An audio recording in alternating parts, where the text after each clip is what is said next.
Hey, you're watching my official compilation channel, but if you want to see my newest videos as soon as they're uploaded, check out my main channel, Chat History. Alright, enjoy the video. Well, now you've done it. You fell down a weird witch's wormhole and landed yourself in ancient Egypt. So, can you survive? Let's find out.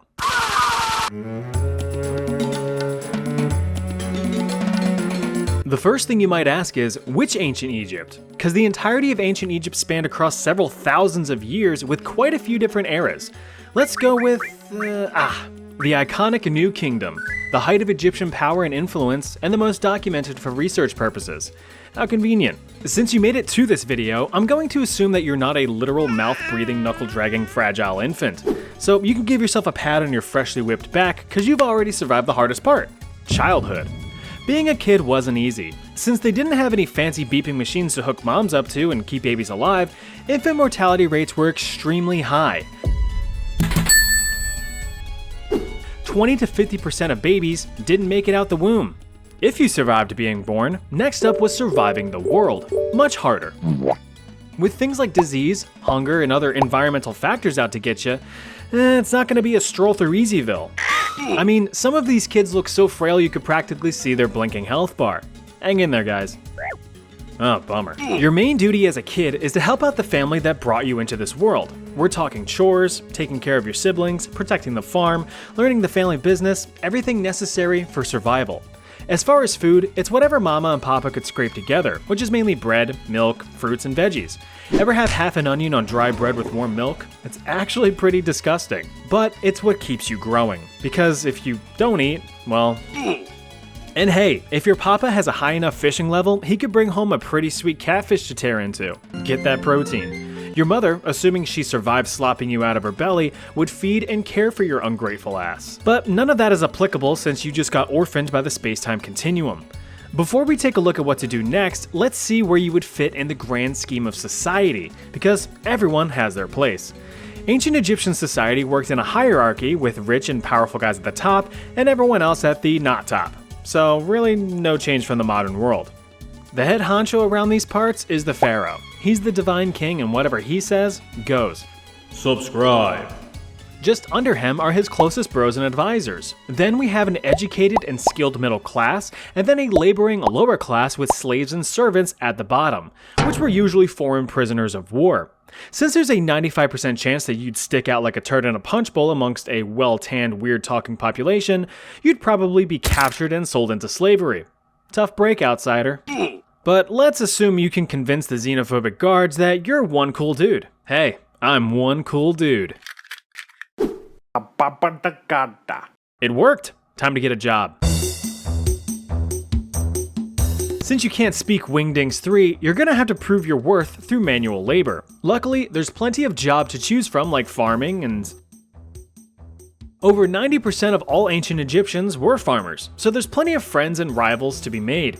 You know, see who could grow the best onions or whatever it is farmers did for fun, finger each other's cabbages, I don't know. But your absolute best friend is the Nile River, which is your #1 source of delicious brown water for your crops. Just don't taste test it.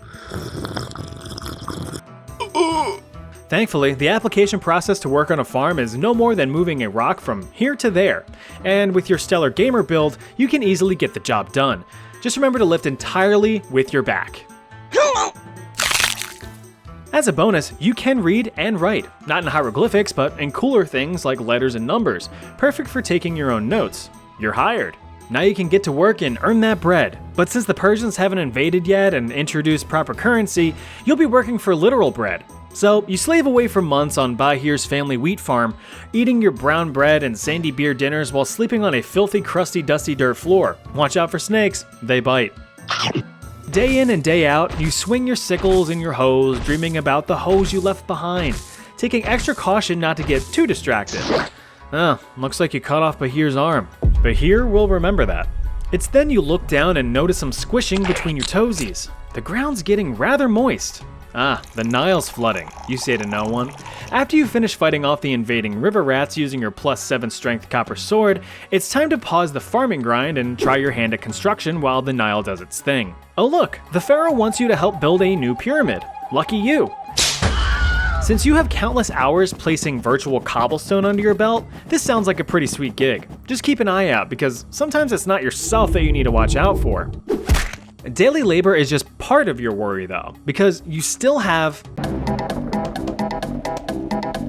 diseases like slaves are the hot and trending collectible at the time. You could even trade them to your friends if you're feeling generous enough. I got trachoma. Well, I've got first edition smallpox, check it out.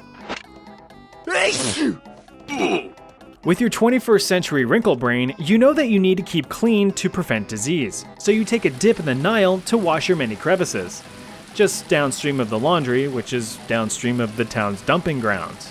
Uh-oh, looks like you picked up a friend. A parasitic flatworm went and crawled up your roundworm, and now you have schistosomiasis. With that comes a fever and aggressive diarrhea. And since we're in ancient times, you know what that means. But little wriggling worms aren't the only threats you face. Like the infected fellas a minute back found out, there were many different diseases sickening up the land. The most popular being tuberculosis, smallpox, and malaria. These guys would make sure that your stay in ancient Egypt would be a quick one, so be sure to swat some skeeters and tell your neighbors to cover their coughs for Ra's sake. Oh, sorry, I thought that there was a mosquito on you. Yeah, you too. Anyway, you get back to chiseling some sandstone blocks and, oh, looks like you caught Pharaoh checking out the goods. He admires your strong physique, attention to hygiene, and glistening back sweat. He even heard about your conquering of the river rats, and he's impressed. Those are some good qualities. Good qualities for a soldier. You just got bumped up a few societal ranks, look at you go. Oh, Pharaoh wants to expand his empire. Well, now your promotion makes sense. Time to go to war. Being a soldier can't be too hard, right? You just pick up a shield and a sword and swing it a little. After all, people are just bigger rats. Oh sweet, they even have the cool curved swords.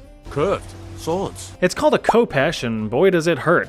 But if swinging a sword ain't your style, you could opt for something a little less slashy and a little bit more stabby. If you want to poke someone further away but still want to be close enough to revel in their death, I recommend a spear or a javelin. If you really have the urge to stab someone at least a few thousand scarabs away, go for the simple and sweet bow and arrow. It never fails.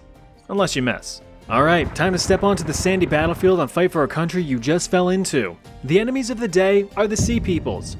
No one really knows who they were, and they most likely came from somewhere north of the Mediterranean. But Pharaoh don't give a good gosh dang. They've been flaunting their stupid looking boats and shit for the last time. Fuck you, Egypt! Oh, it's so on. Now, the first thing you're gonna wanna do is... Ah, damn. Alright, let's try that again, respawn. Okay, quick time dodge the arrow, fire your own. Oh, nice shot. Good arc, stable flight, and...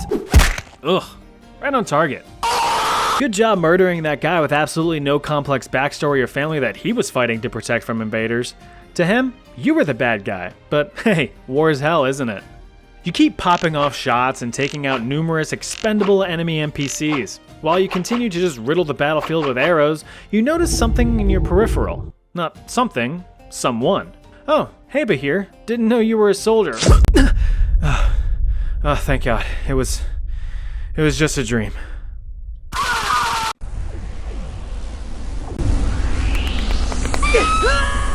Oh boy, looks like the witch got you again. This time, you gracefully land in Independence, Missouri in the mid-1800s. Everyone's packing up and moving out west to seek their fortune in greener pastures, and you don't want to get left behind. Think you have what it takes to blaze the trail? Let's find out. Since you've just been thrown into this reality, you're only as good as the skills that you can provide. As we all know, there's only 3 kinds of people in this world: bankers, farmers, and carpenters. Nothing else. And thanks to good old democracy, you are now, a crafty carpenter. You enjoy getting hammered and occasionally nailed. You've got some solid survival stats and decent savings. Good choice. Not that it was yours anyway. Here's your complimentary wife and 2 adorable little cherubs to help you on the trail. Look how cute they are.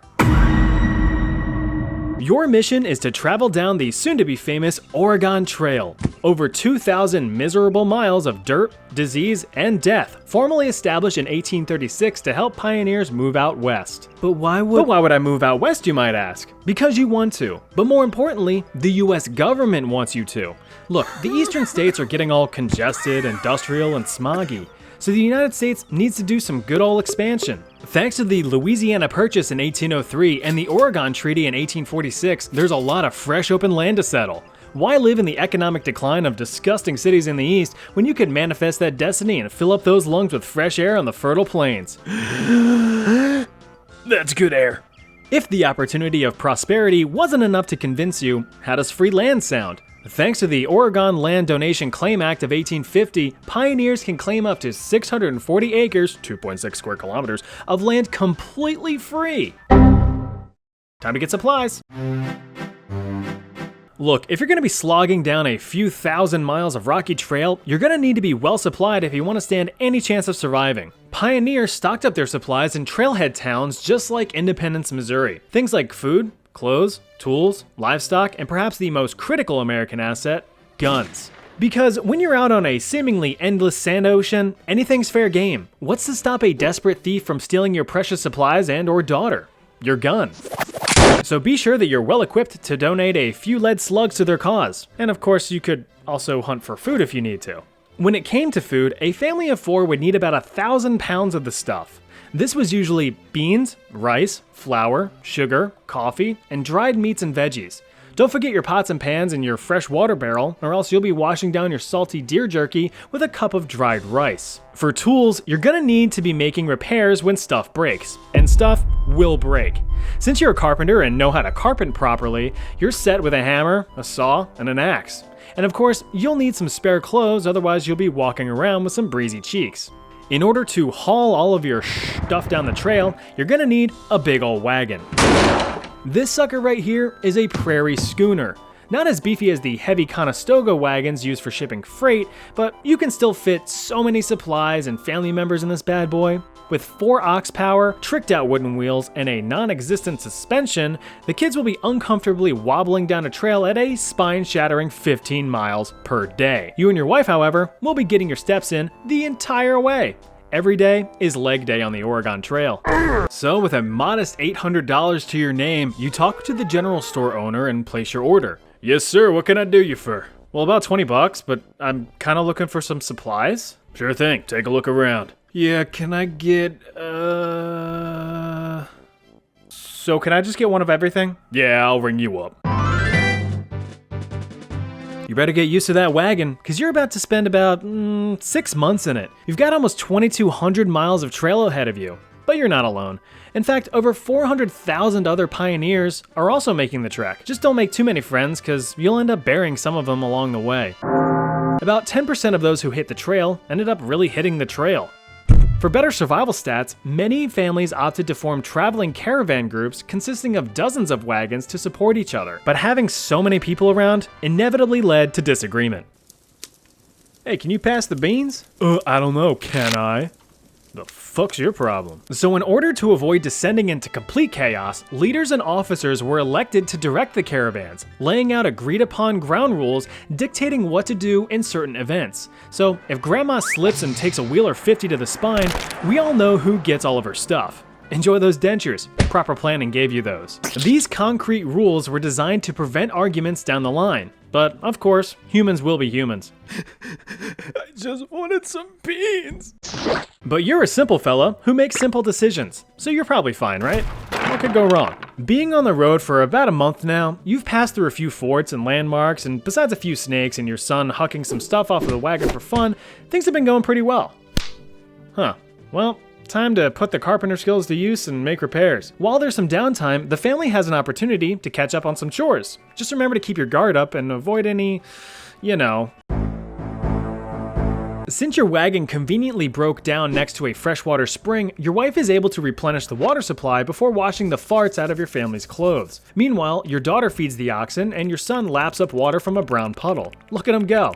Oh wait, that's not good. Your son is gonna quickly learn about a little thing called cholera. You see, there were plenty of diseases that plagued the dusty trail like mumps, measles, and the dreaded dysentery, but cholera was by far the worst. Contracted mainly from contaminated water sources where fellow pioneers expelled their evils, cholera could kill within hours and spread just as fast across an entire caravan. Symptoms included extreme nausea, vomiting out your front, vomiting out your back, dehydration from all the vomiting, leg cramps, restlessness, irregular heartbeat, glassy eyes, and perhaps the worst symptom of all, death. Oh my god, he's dead! No, he could just have cholera. Disease alone was the biggest killer on the trail, with estimates of over 30,000 deaths. So, best to avoid slurping down brown puddles. Sorry, son. Not only were diseases a guaranteed add to the death count, but so were injuries. Even something as simple as a small cut could easily be infected, with the extent of medical treatment being no more than, put some whiskey on it. Your prognosis wasn't too promising. So when little Jimothy falls off the wagon and shatters both tibias, he's now the trail's newest speed bump. If you were afflicted by something, the best you could do was rest. Resting was crucial for pioneers. If they didn't stop to rest frequently, they ended up taking a dirt nap from crippling exhaustion. But not only was physical health a concern, but mental health as well. There were quite a few reports of people throwing themselves off the wagon of life when their mental health deteriorated from not only the monotonous and seemingly unending voyage, but seeing the constant line of rotting bodies of fallen pioneers. It was pretty common to pass several dead travelers every day on the trail, so you gotta think that that's pretty demoralizing, especially if some of those travelers were your friends and family. Even today, some of these graves still mark the end of many pioneers' journeys. Mental health really was no joke. Take for example the famous story of Elizabeth Markham, who was pushed to the brink of insanity while on the trail. In the middle of their trek, she hit a point of exhaustion where she simply refused to travel any further, and nothing could convince her to carry on. After hours of failed encouragement, her husband and children were forced to abandon her and move on. After a while, her son was sent back to get her after she had rested.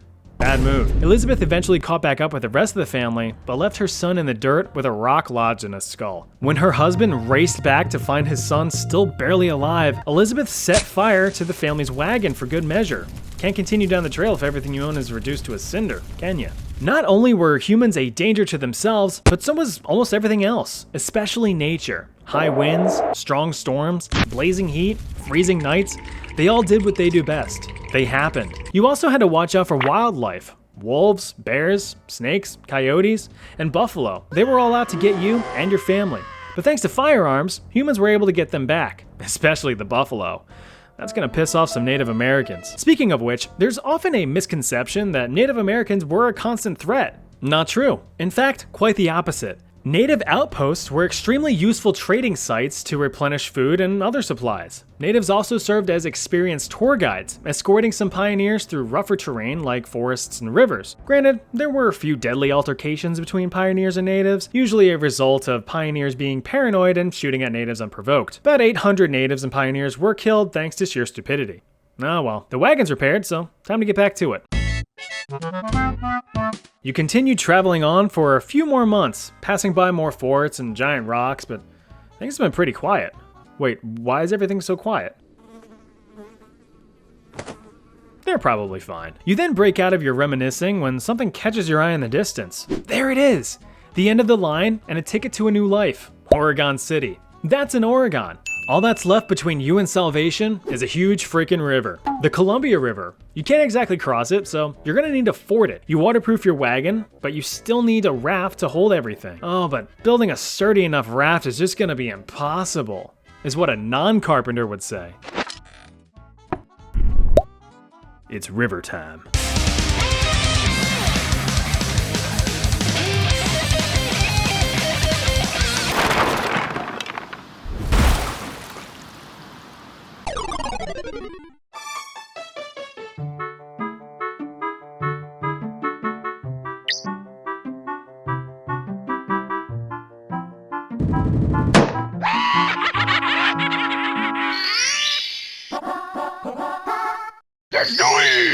Yeah, that witch is becoming a real problem. This time, you've been sent into ancient Greece, specifically the classical era. A time of great war and conflict, but also a remarkable leap forward in human civilization. So, can you survive one of humanity's greatest expansions? Or will ancient Greece thermop the floor with you? Let's find out. Greece's classical period began in 510 BC when Athens fell and broke its Hippias, and ended in 323 BC when Alexander was no longer great. As an act of kindness, you've been sent to the funny year. But there's nothing funny about needing to survive. The first thing you need to do is dust yourself off and get your bearings. Maybe a sign or something will help. Well, that's no use. You quickly recall your vast knowledge acquired from countless hours on GeoGuessr and look around for some notable landmarks. After all, some of these buildings still exist in the modern day. Well, there's a familiar sight right over there on the horizon. The Acropolis of Athens. That's in Athens. I must be in Athens. Well, now you know where you are, which means you can start figuring out your next steps for survival. Ooh. But first, you need someone to talk to because you're gonna need help.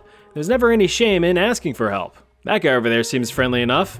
Although shorter, the dude is absolutely ripped from his labor-intensive chores and looks like he could kill you in one punch, but you approach him anyway. Told you. Now let's assume he's a bit more approachable this time. You begin to ask him a question, but like a monolingual American, you always forget that there are other languages out there besides the freedom one. But you try your best. Here goes. Hey man, can you help me out here? The man turns his chiseled jaw your way and begins to speak, quickly bombarding you with a bunch of indiscernible mouth sounds that completely fry your brain. But luckily, the words have been displayed in a big old bubble next to his head. Look at all them silly letters. Wait a minute, you say, scratching your chin.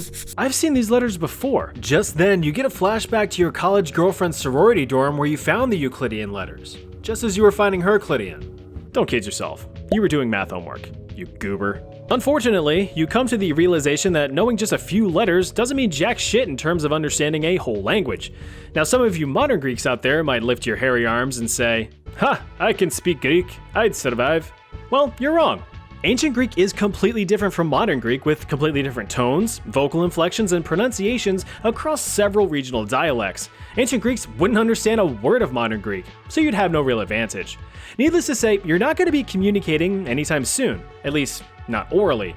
You begin attempting some charades as a way to express your needs. Too bad all of your wacky waving is perceived as a threat.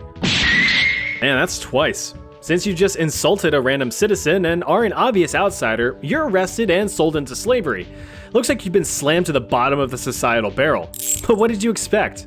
Speaking of society, like any society in history, ancient Greece operated under a hierarchy. Since you just got dunked into classical Athens, let's focus on that. Here, there were four main groups. The upper class were the elite, the cream of the crop, and we all know that the cream rises to the top. To be a part of the upper class was a birthright. You must have been born in Athens to a moderately or highly wealthy family and be well educated. And a guy. The members of this class were the only ones that held any political power and the only ones classified as citizens. That being the case, the upper class controlled all social and economic policies as well as law. As a democracy, 500 citizens were chosen at random each year to run the government, given complete control over the proposal of new policies and laws. Kind of like an oligarchy. These policies were either accepted or rejected by popular vote. Next was the middle class, usually referred to as the medics. They were all the dudes who weren't born in Athens but still lived there. Foreign skilled laborers such as craftsmen, merchants, and artists. These guys built ships, constructed buildings, and kept the city maintained. Sure, they didn't have a lot of rights like the ability to own land or vote in governmental affairs, but they were the core of the Greek economy. You know, a thing that barely exists today. Oh yeah, women were also part of the middle class. Not many rights outside of being in charge of the house and raising the kids. Ancient Greek society wasn't too fair to women. The lower class, or the freedmen, were exactly who you think they were. Come on, it's right there in the name. They were freed men, former slaves who bought their own freedom through intensive labor and saving. They pulled themselves up by their sandal straps and worked hard their whole life, only to have little to no rights or place in society. But hey, at least they aren't smelly slaves anymore. Slaves were lower than dirt in the societal hierarchy and weren't even considered a class. They were usually captured prisoners of war or purchased from former traders. Slaves were either owned by families as house servants or by the government outright for general labor, which came in all kinds of flavors. Farmers, bankers, soldiers, employed friends with benefits, police, all kinds of stuff. Imagine being arrested by a slave. Sir, you have the right to remain silent. Huh, well, at least I have rights. Slaves made up about a third of the population and were an absolute goldmine for their owners. Profit margins are pretty healthy when you don't have to pay them much. Or at all. Speaking of gold mines, that's where you're headed. Time to get branded and get a move on.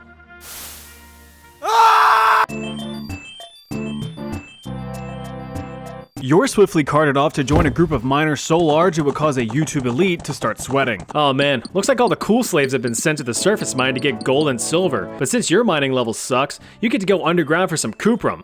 That's copper.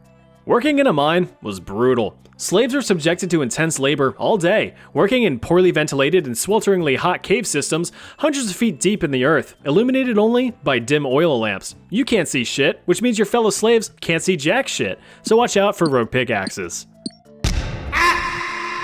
You toil away day in and day out for a while now, but notice that, like the rock around you, you're getting chiseled. The combination of your new Mediterranean diet and constant physical exertion is starting to pay off.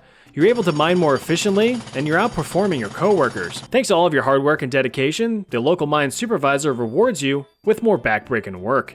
Looks like you gotta add your pride to a list of things getting crushed around these parts. You're working hard and gaining some gains, but you need to start finding a way out of here soon. You see, the life expectancy for miners was only a few years. With hazards like coal dust, lead exposure, and cave-ins, it was a quick way to have your lifespan get completely rocked. Ah, jeez. Looks like Atticus is showing signs of a fever. And Pucus over there? He's earning his namesake. You ask your buddy Atlas what the heck's going on, to which he responds, looks like they all caught some sort of... No matter where you throw a dart on the board of history, diseases were always in the spotlight. Perhaps the most common in classical Greek times were smallpox, influenza, and measles. Luckily for you, your parents love you and got you vaccinated when you were just a wee babby, right? Of course, otherwise you'd look like this. But ancient Greeks weren't so lucky. It was pretty common for outbreaks to be spontaneous and run rampant, killing off people by the thousands. And what kind of disease discussion would it be without the mention of the plague? Yeah, the plague showed up in ancient Athens right around 430 BC, 10 years before you arrived. During that time, it eradicated between 75 to 100,000 people, or about a quarter of the city's population. The plague comes in 3 flavors: bubonic, pneumonic, and septicemic, and strawberry. They're all basically the same thing, but affect you in different ways. Bubonic was the most common, as it's kind of stage 1 of the plague. Usually transferred from a flea giving you a little nibble, the plague is a bacterial infection that just penetrates your cells and fills them with toxins, killing them. This will also cause you to have a fever, the chills, and make you generally feel like shit. Your body will also start getting polluted with bumpy boils. If left untreated, the infection can spread to your blood, where it upgrades to septicemic plague. This is when parts of your body get the rot and start to turn black, causing severe pain as well as more frequent, unprovoked traffic stops. If the infection gets into your lungs, that's when it's classified as pneumonic plague. You begin coughing like crazy, and your respiratory system starts to fail. And that's no good. Luckily, doctors at the time relied less on the big guys in the sky for help and decided to take matters into their own hands, establishing and developing the concept of medical treatment. It was widely believed that the key to a healthy life was to consume healthy foods like fruits, veggies, nuts, meats, and dairy, not to mention plenty of exercise. Crazy thought, right? But if you did get the ick, there were a few solutions. The most common was bloodletting. Look, you're just a big walking blood sac. And since you're sick, that means you've got time to get rid of that. Thanks, Doc. I feel so... Other treatments were often natural remedies like herbs, soups, teas, and honey to heal your little stummy. But anyway, you're safe cause you're vaccinated, which means that you're the sole survivor of a recent outbreak and you really like trains. Guess you're a free man now. Being very free and very man means that you now have access to education. Sorry ladies, you're gonna have to wait a while before you learn good. Time to hit the books. Now that your yearning for the mines is now a yearning for learning, it's time to trade your physical gains for mental ones. Ancient Greece had a wealth of educational resources including public and private schools, personal tutors, intellectual lectures, and a recent invention: books. Books started showing up around the 5th century. It was a great way to record down your stories and lectures without having to memorize them. But some pretentious Greek geeks like the famed philosopher Socrates believed that books would be the downfall of society, as people would just write things down rather than commit knowledge to memory. But imagine this, if you wanted to learn a story or a bit of information, you had to catch Rheticus on a Tuesday afternoon next to a fountain in the park, but you showed up a little bit late and missed half the story. Yeah, can you rewind like 10 minutes, please? Found a really good Euro spot. You want some? More for me. You attend several lectures and slowly learn to read and write the local dialect, Attic Greek. Not to be confused with Basement Greek. Although they were rare, you manage to find a small public library to see if there's anything interesting, when something catches your eye. Oh, no way.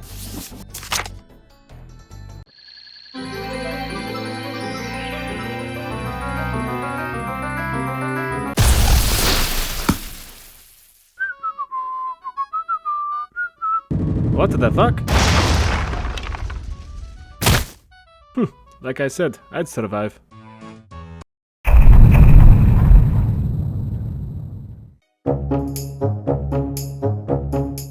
What do you mean you're out of breadsticks? Freshly grated Parmesan, sir. Oh, yes, please. Very good, sir. Just say when. Alright, but it's gonna be a while.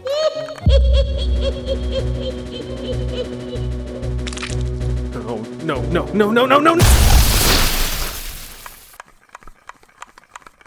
Here we go again with the witch and such. You really should have taken better precautionary measures. Oh well. This time you're being lobbed into ancient Rome, a civilization that, apparently, is always on the mind of any male over the age of 20. But for you, you'll get to live it, or at least try to. Let's see what you're capable of, shall we?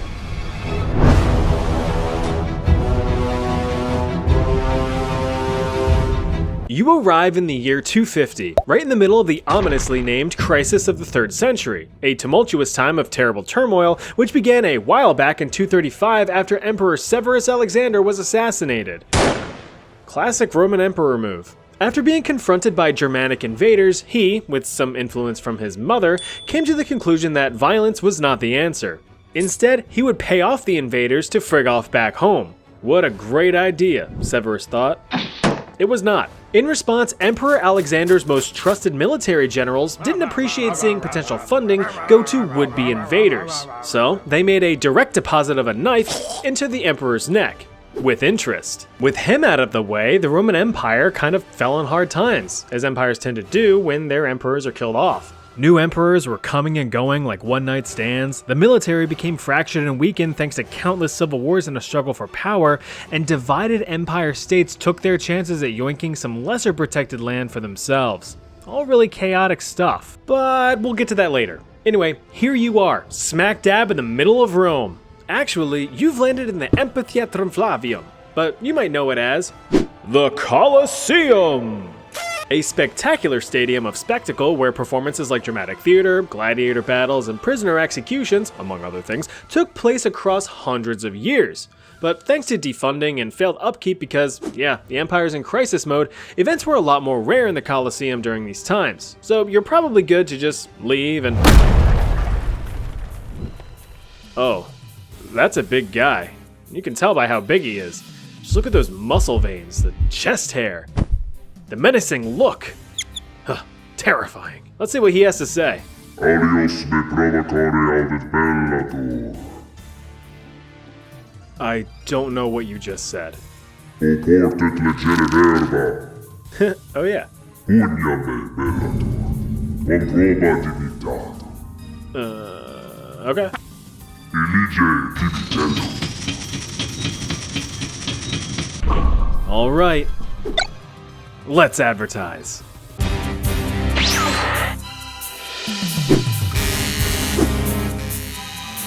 Rule 1. The first strike is always precise. Rule 2. The second strike always finishes smooth. Fabulous sunt vera. Its sentio omnino. Ineluctability.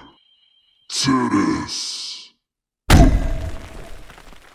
Well dang, those are some smooth moves you got there. That was a pretty decent fight with a pretty decent loot drop. But now we have to shift from fantasy to reality. The struggles of ancient Rome were very real. Disease, poverty, and constant war were a daily concern. Do you think you can handle a day-to-day life during one of the most difficult and dangerous times of the Roman Empire? Not like that you aren't. You have to remember that that witch interrupted your spaghetti dinner, so you're gonna need to find some food.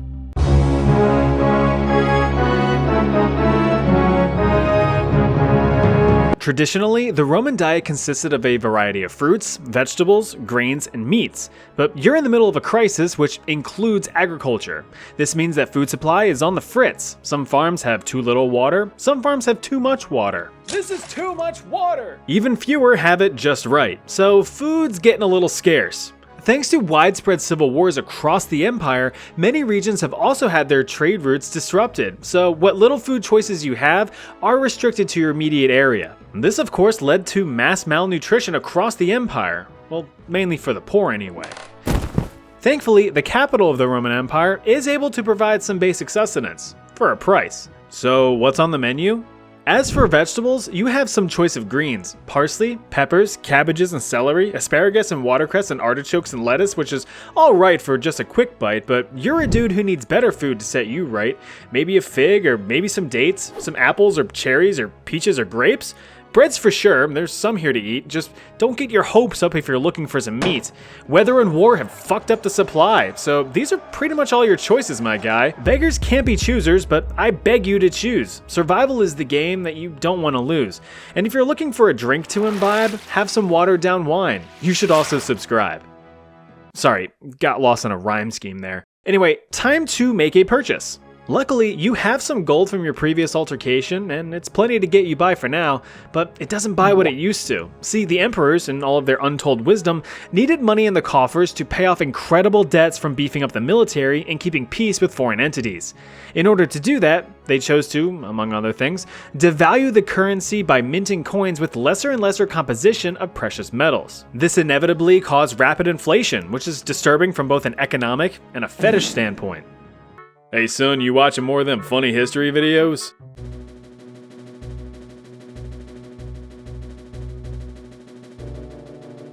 Go to your room. Since you have the cash monies, time to consume some nutrients. Problem is, you're an outsider, and unless you're fluent in the dead language of Latin, you're in a pickle, but you try to communicate with what little knowledge you have of the Latin language. Wingardium Leviosa?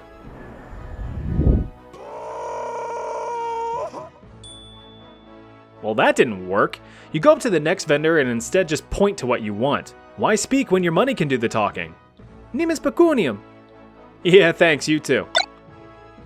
Hup. Alright, now you... Oh no. Your body isn't used to consuming all that ancient food. Looks like you need to go do some business.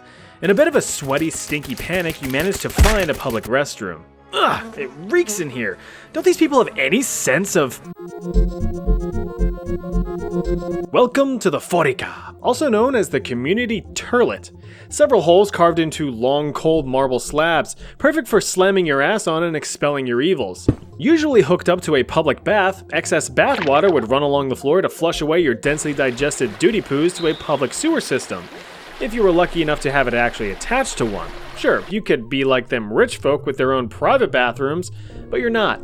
So instead, you have to make bears with the bros, and you're gonna have to get real friendly cause as you may have observed, there's no toilet papyrus to speak of. No, instead, you're gonna have to ask Claudius here to share the community wiping tool. It's just a sea sponge on a stick. Once you've done cleaning your nethers, be sure to rinse it off in the shallow trough in front of you for the next guy. That's just common courtesy. Now, being a public bathroom and all, you could expect that these places were not the cleanest, and you'd be correct. Excessive buildup of waste not only led to widespread disease, but also dangerous levels of methane. Ugh, Claudius, light a match, dude. Let's try the bath instead. Public baths in the Roman Empire, called thermae, were actually pretty sweet. Available to anyone who wanted a nice refreshing dunk, these bathing complexes were a social gathering spot. They included exercise areas, steam rooms, and sometimes even libraries when you want to read a soggy book.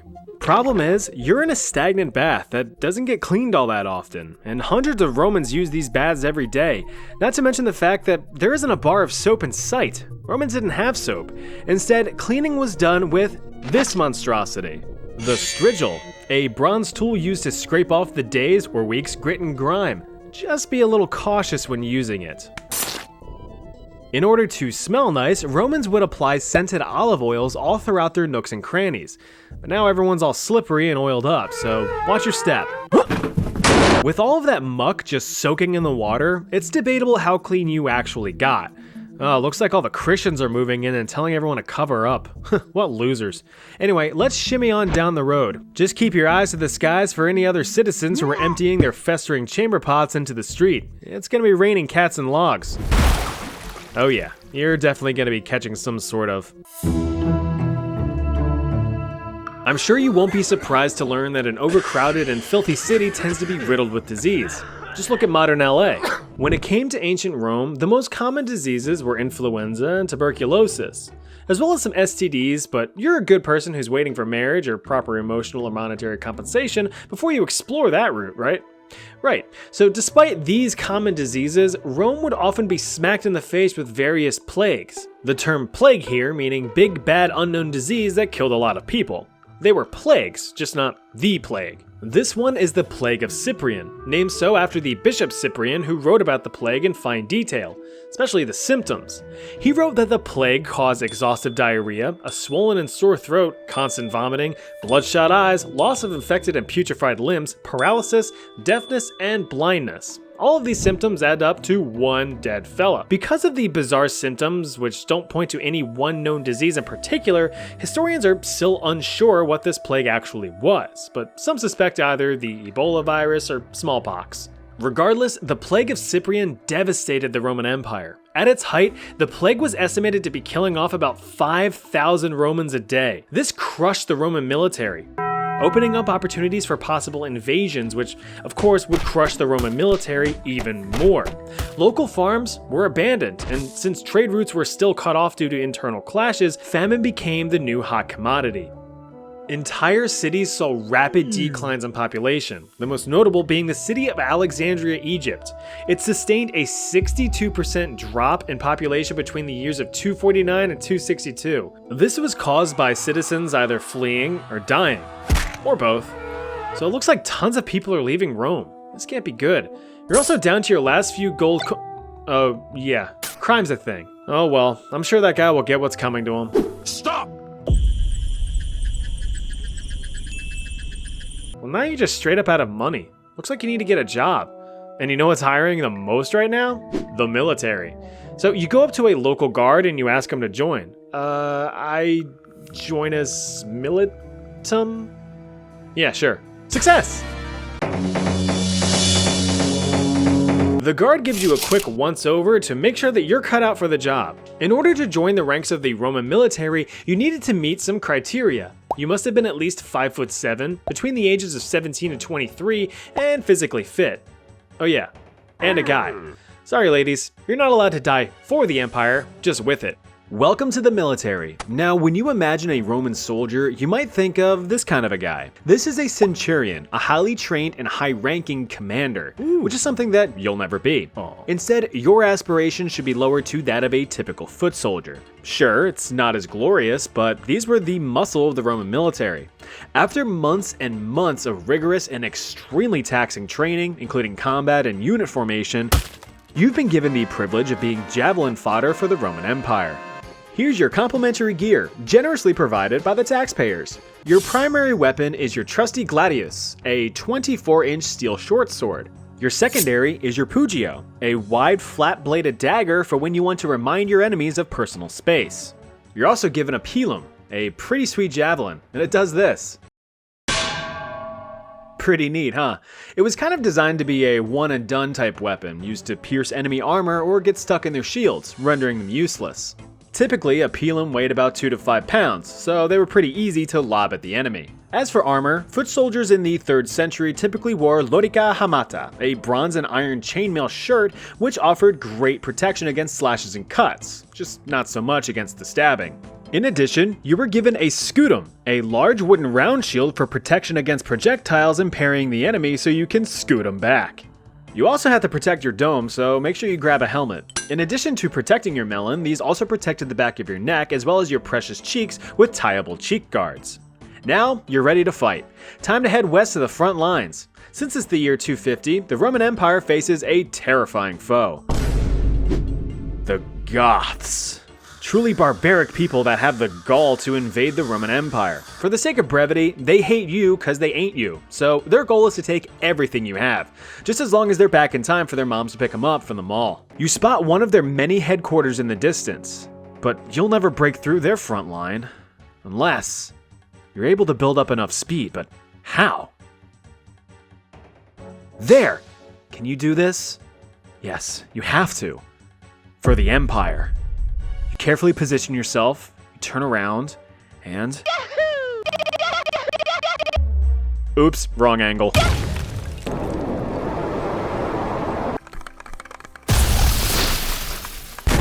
Just say when, sir.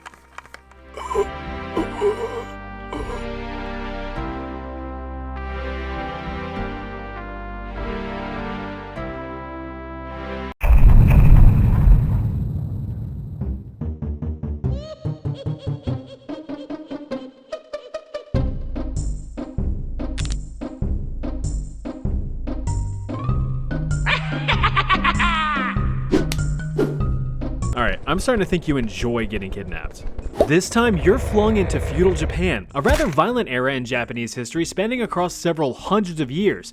But this year is 1467, the start of the hostile and chaotic Sengoku period. You've really got your work cut out for you with this one. Time to put your survival skills to use, if you have any. So, do you think you're up for the task? Let's find out. Welcome to Sengoku Jidai, also known as the Warring Clans period, a dangerous time in medieval Japan's already chaotic history. See what I mean? The Sengoku period was actually a subsection of the overarching Muromachi period, but that's not too important. All you need to know is that the government is falling apart. Basically, there's this guy, the shogun. He's the ruler of Japan because he's a big, strong military man. But wait, I hear you say, I thought Japan had an emperor. And you're right, there is an emperor, and he technically rules Japan, but in reality, he's just a political figurehead that sits in the hotel cuck chair the whole time while the shogun does all the hard work to satisfy the country's freaky desires. So what the heck is causing all the ruckus? Well, the current shogun is in a bit of a pickle. All he wants to do is quit his job and retire so he can write poetry, paint, and strategically plant a few trees. Problem is, he has no son to take the reins, but he does have a war-hating monk brother. Beggars can't be choosers. Problem solved. Uh-oh. Looks like the shogun's wife Amazon primed a baby overnight. How embarrassing. Since there was a strict policy of no takesy-backsies, the shogun's brother remains the rightful heir. Wait just one gosh darn fucking second, says Mrs. Shogun. I shot this baby out of my coot chute, so he's gonna be the heir. And thus, a power struggle began.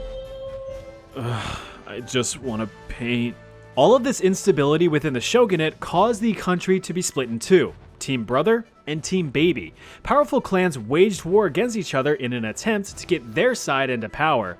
This political shitshow inevitably led to an uncivil civil war, the Onin War. So the government's in complete shambles and anarchists rejoice. But then they have to realize that they actually have to live in an anarchy.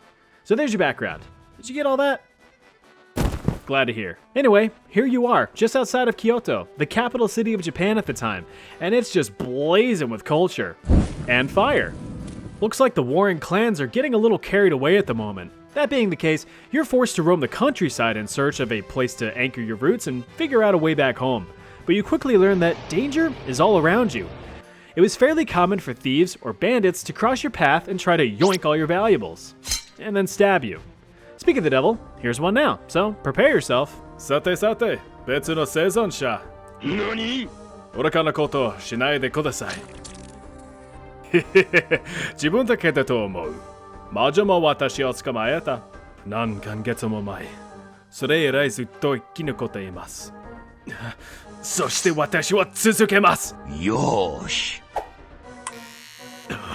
その葉、もしかして、万助ほど、つまり、広告の中にいるのです。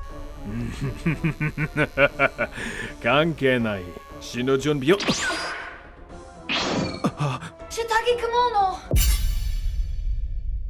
不可能。シスター行く。彼は愛を切り借りた。精密な取り前派。滑らかな仕上がりを実現するフォイルブレード。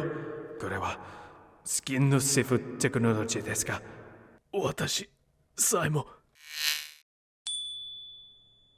さ、Manskiputa. Well, that was a close shave. With the thief inexplicably but conveniently passed out due to being well groomed, you quickly loot him to blend in with the rest of society. Speaking of which, would you believe that feudal Japan did not operate as a hierarchy? Well, you shouldn't, because it did. So let's get out that ladder and descend through the ranks, shall we? At the tippity top was the emperor. He was the guy in charge, but not really. He had a cool shirt and that's about it. Then there's the shogun. He was actually in charge, with the power of commanding the military and controlling national policies and laws. And to be fair, he had a cooler shirt than the emperor. Directly reporting to the shogun were the daimyo, feudal lords and clan leaders that commanded various provinces around the country.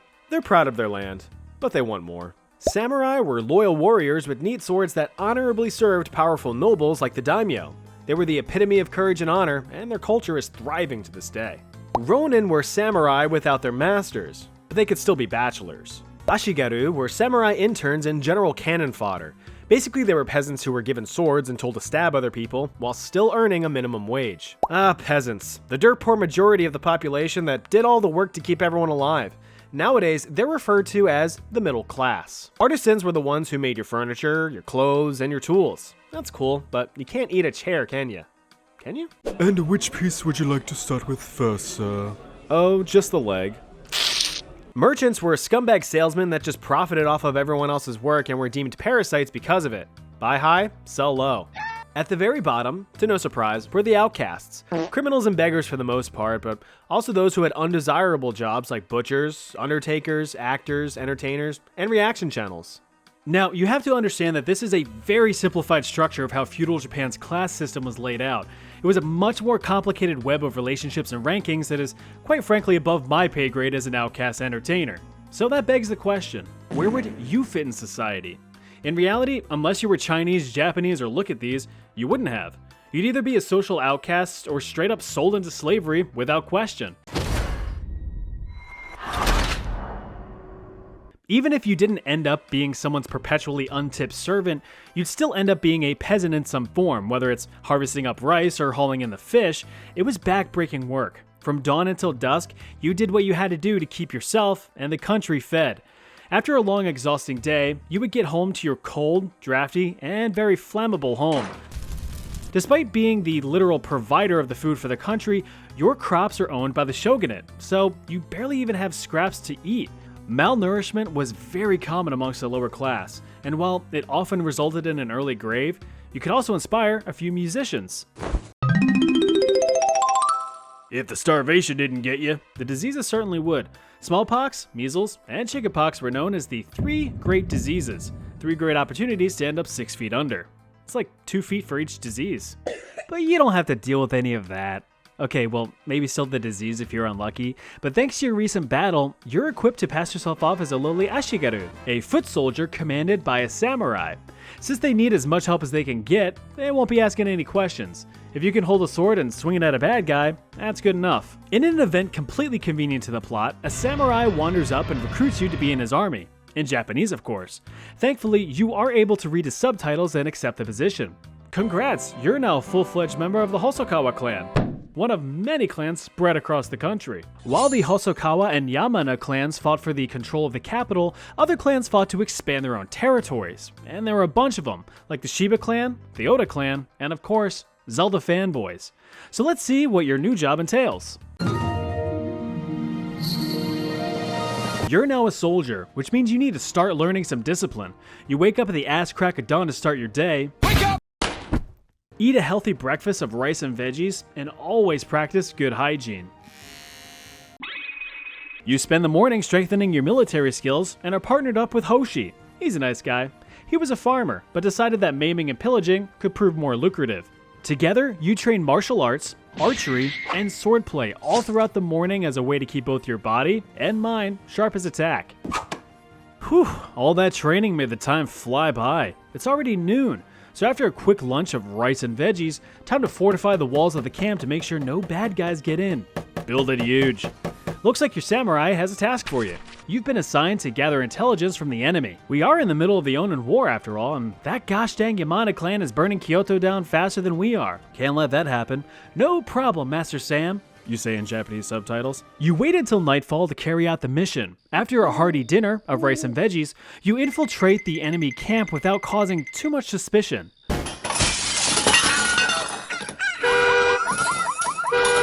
You quickly swipe the intelligence and giddily make haste back to base. With the intelligence in hand, your samurai congratulates you on a job well done. In Japanese, of course. You slowly open the letter and scan the text. Oh no. It can't be. This is... Hi, we've been trying to reach you about your car's extended warranty. Shit. You stole the clan leader's mail by accident. Wait, there's a note. You're not the best at reading Japanese text, but you think you can make out what the message means. Looks like your next mission starts at dawn. Oh yeah, it's wartime.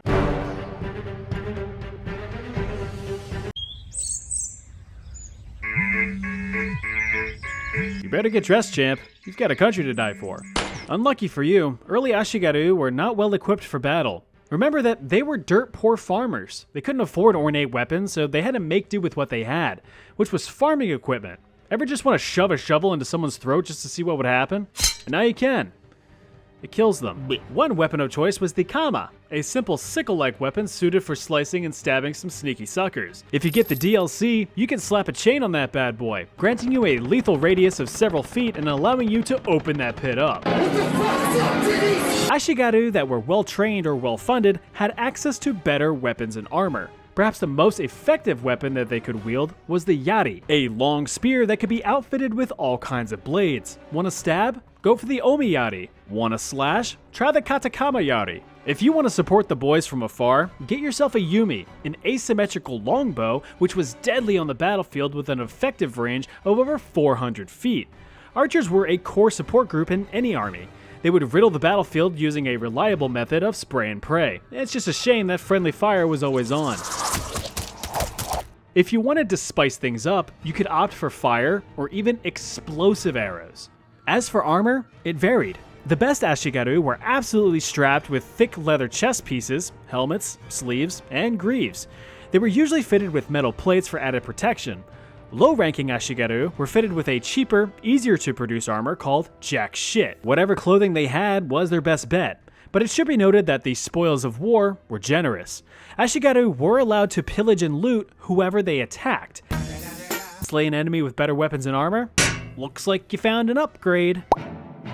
Now that you're all equipped, it's time to storm the battlefield with your best friend Samurai. What a cool guy. No. They got Sam. That's it. You charge into battle to avenge your fallen mentor. You spot an enemy, but it's a familiar face. Hoshi? You switched sides? Yeah, much better loot, says Hoshi, in Japanese of course. Just then, you notice fire spreading to a nearby building. Well, that's gonna suck, eh?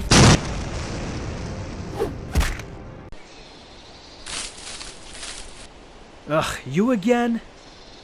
Kyoku-naku, hito no ke o sorenaide kudasai.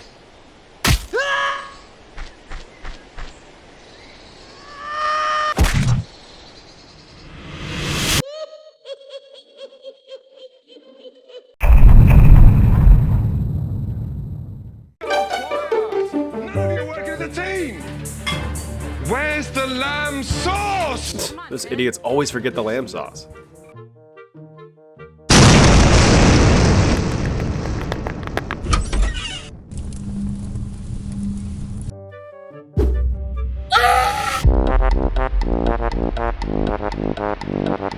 Well, that sucks. Looks like you are in for another round of survival, but hey, at least the witch wasn't part of this one, right? Right, so let's see what you're made of. I'm gonna go narrate from a safe distance. Good luck. Alright, so first you're gonna need to assess any immediate damage and take stock of what you or you could panic and make hasty decisions instead. See what happens when you panic? Now, take a deep irradiated breath and just think for a second here. Judging by the fact that the nuclear plant is like right there, it's safe to say that you're well within the danger zone. Hope that cheaper house price was worth it. Your immediate and best move is to go back into your house and shelter in place since you know that there's at least some food and water there. Make sure all of your windows and doors are sealed shut to keep out any unwanted radiation and/or people. Desperate times create desperate people. Also, try to stay in the center of your house or bunker down in a basement. You might also want to take the time to contact those you care about. Oh wait, in this hypothetical scenario, you're a complete loner who doesn't have much in the ways of loved ones. Except your buddy Ron, but you never invite him over. Oh well, the less people you have in your life, the less you have to be concerned about in an emergency situation. Who needs loved ones? Not you. Hypothetically, of course. Also, your phone has no signal thanks to extreme network congestion and plot convenient factors. They never work when you need them to. Speaking of people, be glad you're not out in that traffic jam. They're about to learn a thing or two about nuclear fallout. See, when a nuclear source detonates, that explosion will vaporize and launch a bunch of stinky radioactive material out over yonder. Fallout can come in many flavors, ranging from small sand-like particles to large heavy debris and even a mediocre franchise. Either way, this stuff is deadly. Any form of contact will likely result in radiation burns. What's radiation? It's just traveling energy. Heat from the sun? Radiation. Wi-Fi? Radiation. Your buddy Raymond from Japan? Radiation. These examples, though, are considered low-energy radiation, also known as non-ionizing radiation, meaning that they aren't strong enough to cause any physical harm. Except Ray. Nuclear radiation, however, can, and it will. You can think of high-energy or ionizing radiation as a bunch of itty-bitty fists just penetrating your soft, vulnerable body and beating the ever-loving crap out of your internal molecules, particularly your DNA. Now here's a lesson for you. Your DNA is your genetic information, passed on to you through many generations. Your mom, your dad, your grandparents too. Some from Emo Mary and the balls of Grandpa Lou. Looking like a ladder with a big old twist, it's pretty complicated, but you'll get the gist. All these little rungs determine all your bits. Brown eyes, quick wits, thick thighs or nice tits. Are you breathing without heaving? Maybe blinking without thinking? Then thank your DNA for all the heavy lifting. Adenine for A, cytosine for C. Guanine is your G and thymine is your T. With the C to the G and the T to the A is what keeps you alive at the end of the day. Now, if this rhyme made your dopamine spike, then hit that subscribe or at least give a like. Thank you. Anyway, if you leave yourself unprotected, then all of that high energy radiation comes in and just gives your DNA a what for, severing them critical bonds and altering your genetic code, which will more or less lead to developmental issues and cancer down the road. One positive about nuclear fallout is that its radioactivity decays very fast. According to the US Department of Health and Human Services, within the first 7 hours, the fallout has already lost 90% of its dose rate of radiation. If you wait a full 48 hours, that increases to 99%. Sure, I wouldn't advise making dust angels in it, but it's better than what happened to those traffic jam people. Poor souls. The point is, patience and planning will get you through this. Ooh, looks like you got company. Yo, dude, it's Ron. Open up. The mysterious voice at the door, as he just identified himself, is Ron. He's your best and only friend going on 4 years now ever since you both wore that same shirt at that one bar at that one time. Bro. Yeah, guy friendships are that simple. Now Ron, he's always had this weird obsession with end of the world scenarios like this, so I'm sure he will use this situation as a big ol' I told you so. I told you so. See? Of course I had to invite myself over, but dude, we gotta get a move on. It's been a few weeks with Ron and things are going pretty well. Luckily, with like 3/4 of the population dying in gridlock, resources are still pretty plentiful. You've both managed to hunker down in a grocery store, which is conveniently constructed next to a home improvement facility. That's pretty neat. But let's face it, humans are opportunists, so if there's chaos and confusion, people will take advantage. Sure, some looting and stuff happened, but oddly enough, the majority of things taken were TVs and shoes. That's lucky for you, since those things are, as far as I know, inedible. Sure, you'd figure that the government might have helped out by now, but when the emergency services budget has been diverted to researching the long-term effects of Asmongold political commentary, there's not much for wiggle room. Yeah, this is gonna keep getting worse. As for food, you want to prioritize anything that is sealed, especially with high water content, as they are the least likely to be affected by radiation since radiation can't swim. Things like canned meats, canned vegetables, and oh no way, they even have... Since this grocery store has backup generators, refrigerated and frozen foods are still on the menu. If you can figure out a way to safely cook them, of course. Rats. Uh-oh, looks like the store manager isn't too happy about you fingering his foods. You'll have to pay for that, you know. Time for a choice. What's a plumber's favorite drug? Huh? Crack. You said you weren't gonna. I lied.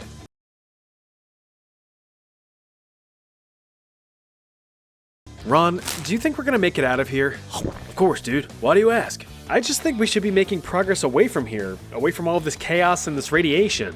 I mean, sure, but it's all radioactive out there. Actually, all the radiation is being blown northwest of here. As long as you keep to the southeast for a few hundred miles, you should be good. So why haven't you left? Do you really care?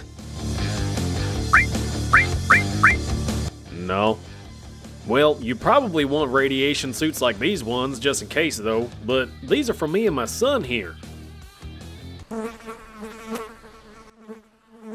Can we have those? Hell no. Please? Okay, nice work. You've managed to figure out a way to safety, but you can't go unprepared. You're gonna need to find some equipment for the journey ahead. You shimmy your way over to the hardware place next door to look for supplies. With some luck, you're able to find some cloth, 3 logs, and a rope. With some elbow grease and a bit of know-how, you're able to craft these into something useful. That should work. You also grab a sweet axe as a precaution, placing all of the items in your back pocket to save precious time on animation. You ready to go, Ron? Let's do it. Oh, that needs some WD-40. Yep. You traverse through the remnants of the town and make your way towards the southeast. On your way, you pass by dozens of poor unfortunate souls who have succumbed to the effects of radiation poisoning. This stuff is not fun in the slightest. If your unprotected body gets absolutely assaulted by ionizing radiation, you're in for a world of hurt. Literally. I'm sure you're familiar with the famous Chernobyl nuclear disaster in 1986. The firefighters and operators during that event learned very quickly that death can be an invisible beast. After generous exposure to radiation emanating from the nuclear plant's reactor core, these men endured unfathomable pain and suffering for weeks. Immediate symptoms included radiation burns, intense nausea and vomiting, headaches, and diarrhea. Those that could be were rushed to the Pripyat hospital, where they had to be stripped of their contaminated clothes that continued to bombard their bodies with radiation, even while being miles from the original source. Those clothes were abandoned in the hospital's basement and are still down there emitting levels of radiation to this day, albeit not nearly as dangerous. Over the following weeks, these men's bodies severely deteriorated, forming painful burns and bleeding blisters with extreme hair loss and a constant state of confusion and dizziness. In the end, 28 firefighters who responded to the Chernobyl disaster died of acute radiation syndrome. But there's nothing cute about being turned into a human hemorrhoid. Now luckily, you're past the point of this being a problem for you. It's probably best if you trail off from the beaten path. After all, you never know if any of the other survivors you encounter will be friend or foe. You trek through the woods for a few days, living off of various non-perishables and bottled water from your convenient off-screen inventory. But supplies are starting to run a bit low and you think you might need to start foraging. But hold on, remember that nuclear contamination can spread far beyond the original site, even if it isn't directly downwind. So animals, plants, and water sources can still be contaminated. So unless you carry a reverse osmosis filtration plant between your cheeks, you're SOL. Looks like you need to search elsewhere for food and water. But it also looks like Ron is about to be in danger. Oh, look at this little fella. You gotta come over here and take a look at this little powder puff. He's so dang cute. Ron? What? Oh shit.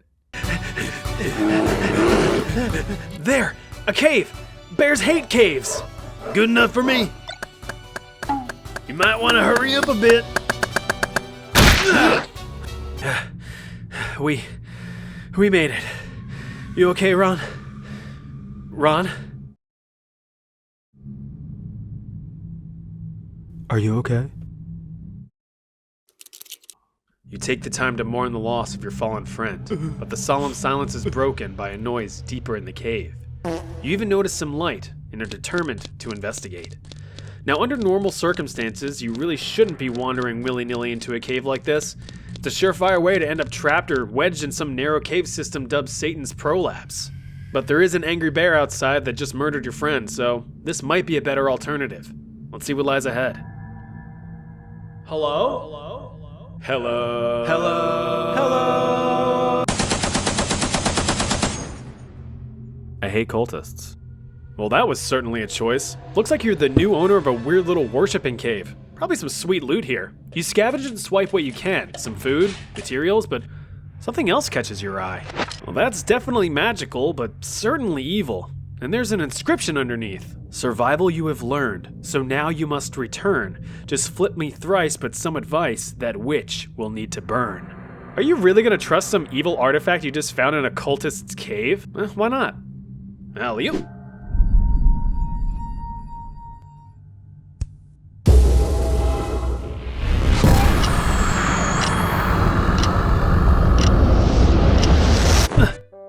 I'm back. Hey, Cityville nuclear power plant? We have a witch problem. No, this isn't a prank. Hey Ron, do you want to come over?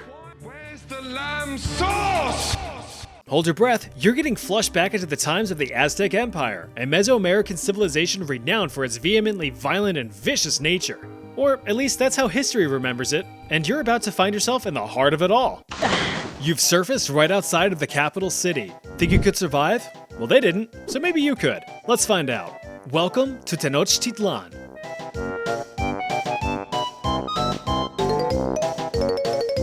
Located in what is now Mexico City, Tenochtitlan was once a sprawling metropolis and one of the most populated cities in the whole world, home to over 200,000 people. Now, despite what you may think, the Aztec Empire is actually not that old. This is the year 1519, the historical height of the empire. That is, until...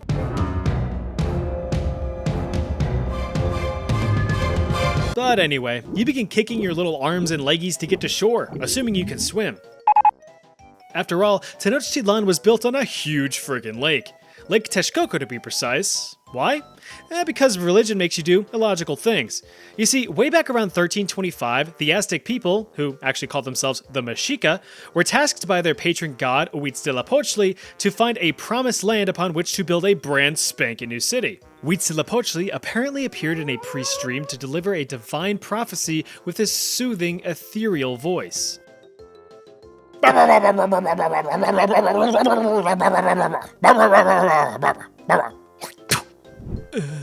After strenuous searching in the Mexico Valley, all while annoying the heck out of other indigenous groups, the weary wanderer's wayfare finally came to an end, on an island in the middle of a huge friggin' lake. Since this was not prime real estate in the slightest, many of the surrounding Mesoamerican civilizations who already disliked the aggressive, violent, and invasive Mexica allowed them to stake their claim without protest, as building buildings on a lake was a fool's errand. Nonetheless, Tenochtitlan was built from the soggy ground up. Over the span of the next 100 years, the city had flourished into a central hub of trading, education, and innovation. At least for its inhabitants. You see, decade after decade, the Mexica terrorized the surrounding lands, embarking on brutal and bloody conquests. These invasions established and expanded the Aztec Empire across roughly 80,000 square miles, beginning in 1428 all the way up to 1519. And here you are, so you better get to surviving. You can start by lifting your sopping self out of the saline water and flopping on a dry land. But wouldn't you know it, the jig's already up as you've been spotted by a local farmer. And unless you've got some heavy Mesoamerican blood pumping through your veins, they're gonna think you look weird, meaning that they'll be cautious. Sure, you could probably take out anyone in a 100-mile radius with a comedically timed sneeze, but you're not here to rewrite history. Just suffer through it. That being the case, you attempt to speak with the locals using your superb linguistics knowledge. Por favor, manténgase alejado de las puertas. No, you dingbat, they don't speak Spanish. Spanish aren't even here yet. Try something else. You ponder to yourself, scratching your long chin hair. Well, now what? You're exactly right. The Mexica had their own language called now what? See the little TL at the end there? It sounds like a just a little right in the kind of like in this word. You've probably been saying this as axolotl or ajolote from my Spanish speakers, but it actually comes from the Nahuatl language. So it would be correctly pronounced as axolotl. Be sure to drop that tidbit of knowledge into group chat so your friends can start a new one without you. Anyway, only about 1.5 million people today can even speak Nahuatl, and I'm willing to bet that you're not one of them. So if I were you, I'd about asho-lit my pants cause you're an outsider. And this is the part where you get taken captive. Or worse. If you are taken alive, you'd certainly wish that you weren't, but at least on the way to your doom, you'd be able to get a glimpse into the wonders that Tenochtitlan had to offer. Surprise, surprise. Another civilization, another hierarchy system. The social structure of the Aztec Empire is often debated, but it can be boiled down to your vanilla upper, middle, and lower classes. The big guy at the top is called the Huey Tlatoani, or Supreme Emperor. The upper class, of course, is all your rich folk, your priests, your warriors, and your nobles. Next were the farmers, merchants, fishermen, and artisans making up the laboring middle class, and the poor unfortunate scum at the bottom were mostly slaves and prisoners of war. Upward movement through these classes was certainly possible, but certainly rare, so get to pulling on them bootstraps as soon as they're invented. But even if you were just a run-of-the-mill peasant, life wasn't terribly awful. Everyone knew that they needed to work to keep the wheels turning. Men tended to the farms, women tended to the homes, and the kids tended to their studies. The city itself was also super clean, relatively speaking. Accounts from the Spanish conquistadors noted the exceptional hygiene and cleanliness practiced by the Mexica. Big ol' Spanish ball of rage Hernan Cortez, who is currently on his way over from Spain to mop the floor with Aztec blood, noted the city's impressive public health innovations, including baths and toilets, and water fountains constantly supplied with fresh, clean water. There were even public servants scrubbing everything down on a daily basis. Waste was burned or recycled, and everyone's doo-doo feces fertilized the farms. That's good corn. Since personal hygiene was so ingrained in daily life, widespread disease was not an immediate threat. Yet, as long as there were no floods, droughts, volcanic eruptions, or earthquakes, life was pretty solid. The invention of sustainable, fertile floating farms called chinampas meant that food supply was fairly reliable. The local diet mainly consisted of vegetables or fruits. There's plenty of beans, greens, potatoes, tomatoes, there's corn if you're torn, a fish if you wish, or dry out some turkey for a jerky dish. You've got deer, duck, lizards, and dogs, but no cows, chickens, goats, or hogs. Grasshoppers, worms, larvae, or ants, all packed with protein, so give them a chance. There's lots of food just begging to be cooked, and no, there's no Chipotle out here. Trust me, I've looked. Alright, enough rhyming. Now you have to keep in mind that this sweet lifestyle was only within the city limits of Tenochtitlan. The Aztec Empire itself was huge, and at its height in 1519, the entire empire ruled over 500 city-states and about 6 million people. While the Mexica were the head honchos around these parts, the empire as a whole was actually a triple alliance of 3 main cities: Tenochtitlan, Texcoco, and Tlacopan. But Tenochtitlan was the dominant power. Why? It's simple: fear. The Mexica were terrifyingly brutal and militaristic. Tenochtitlan was the promised land, remember, so they're gonna fight tooth and nail to defend what the gods have declared to be their home. So let's talk military. If you're going to be the main powerhouse of an empire and want to keep that empire from crumbling, you'd best believe that you need people who know how to fight. Surprisingly, Tenochtitlan itself had no standing professional military, so every male needed to be ready for a call to arms at a moment's notice in the event that a neighboring city starts getting all sassy. All male citizens in Tenochtitlan, regardless of class status, were required to go through rigorous warrior training at the age of 15. Intense daily exercise drills, marching formations, and weapon masteries were always on the menu. If you wanted to stab someone from a comfortable distance, you could always launch some arrows or huck a javelin. Close quarters combats called for clubs, spears, or this monstrosity, the maquahuitl. This was a wooden paddle adorned with razor-sharp obsidian stones, capable of ripping flesh from bone in a single swing. Its clever design allowed for 2 modes of operation: cutting if they were bad, and spanking if they were naughty. Although certainly capable of inflicting a crap ton of pain, the purpose of these weapons was not to necessarily kill, but to incapacitate. You see, the Mexica actually preferred to capture enemy warriors alive, for reasons we'll cut into later. But perhaps one of the most effective weapons for the Mexica was intimidation. The Mexica wore extravagant, colorful clothing designed to represent ferocious animals such as eagles, jaguars, and serpents. Sometimes full-on animal skins were used too, so imagine getting charged up by a screaming, hulked-out maniac dressed head to toe in jaguar skin. You'd just about invert yourself into a scared little raisin. So while Tenochtitlan had no standing army, it could call upon tens of thousands of trained soldiers at the drop of a hat. As a consequence of being conquered, all city-states within the Aztec Empire were forced to pay tribute to the Mexica, allowing them to maintain the healthy and wealthy lifestyle that you see before you as you're paraded through the city as a filthy prisoner. Failure to pay tribute meant certain death, so these cities were quick to offer up the goods, but of course, they were not happy about it. But none of that concerns you. Instead, you've been sent to court for the crime of being a strange-looking weirdo. Now, this can go one of two ways. Captured prisoners in the Aztec Empire either faced slavery or were offered up as a heavy metal sacrifice to the gods, the latter of which being the highest honor. But let's start with... Believe it or not, being a slave under Aztec rule wasn't the worst because it wasn't really a system of oppression. Aztec slaves fell more into the category of indentured servitude instead of what we would think of as full-blown lifelong slavery. Slaves had basic rights, could marry freely, own land, and could even earn their freedom from their owners under the right conditions. I use the term owners here loosely, as they didn't outright own the person, just their labor. Owners were responsible for providing adequate food, shelter, and care for their slaves and were even forbidden from mistreating them. And funny enough, if you could prove before a court that your owner was being a real asshat, you could most likely earn your freedom. If your owner was being extra dickish with verbal or physical lashings, they might even end up a slave themselves. Mexica criminal punishments went from 0 to 100 real quick.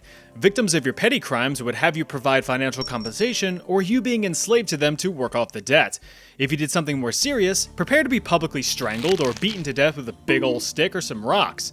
If you were a real bad boy, you'd be promoted to sacrifice, all of which are pretty effective crime deterrents. But not all slaves were criminals or prisoners. In fact, some were even volunteers. Yeah, some citizens chose to become slaves in order to work off a debt. After that debt had been paid, the contract was complete and both parties went about their merry way, satisfied with the transaction. Remember that physical labor is backbreaking, but debt is crippling. As for work, slaves were mainly assigned to complete domestic chores by their owners. Scrub the walls, scrub the halls, scrub my balls? Now, of course, sometimes the involuntary slaves, such as yourself, weren't as willing to participate in paying off their debt to society. Since slave owners were not permitted to sell their slaves without said slave's consent, they were in a bind. So it was time to return the favor using a wooden collar. Not only was this collar one of shame, but also inconvenience. Besides looking completely humiliating, it also had a tactical purpose. You see, there was this strange rule that if a slave was able to flee, exit the city, and, I shit you not, step on a human turd, they could request freedom before a court. Ugh, you didn't clean your foot, did you? I did not. But since slave owners knew this silly rule, any slaves who were flight risks were given the collar, reducing their mobility in large crowds and doorways. I just want to go inside. You can also choose to no longer become a slave by marrying or having babies with your owner. But then you're back to square one. Any slaves who continued to be troublemakers for their owners were given 3 warnings before being eligible to be sold as a sacrifice to the temples, should their owner permit. And he just did. Oh, sucks to be you right now. You're about to become a... Welcome to the Hueyteocalli, also known as the Templo Mayor, the main temple in the heart of Tenochtitlan and the religious epicenter of many a sacrifice. It's also precisely where your heart is going to see sunlight for the first time in... ever. Religious societies can be pretty bloodthirsty. Just ask the Catholics. And the Mexica were no different. They firmly believed that their gods were fueled by blood offerings. For example, they believed that their patron sun god, Huitzilopochtli, required human blood to fight off the moon and stars at night to bring about a new day. So you can bet your beating chambers that blood flowed quite literally like there was no tomorrow. With over 200 different gods in the Aztec pantheon, it's quite a lot of mouths to feed. Harvested blood would be poured over statues of the gods while it was still fresh so they could get a little sip. Who's a hungry boy? You are. Warriors, of course, had the best tasting blood right behind prisoners and children, so they were given priority over everyone else, making them a hot commodity. In order to keep supplies stocked, the Mexica would often host events called Flower Wars where at least 2 cities would send out troops to fight one another for the sake of capturing POWs for sacrifice. It's a real win-win. Now, when you think of Aztec human sacrifice, your mind probably goes straight to the iconic heart gripping and ripping, and you'd be right.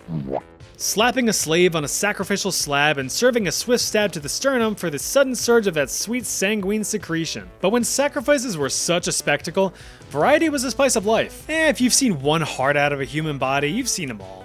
Thanks, LiveLeak. Many methods of sacrifice were specific to each god. You want some rain? Drown some crying kiddos in a nearby lake for the rain god. Want to keep volcanic eruptions at bay? You better burn some women for the fire god. You want a bountiful harvest?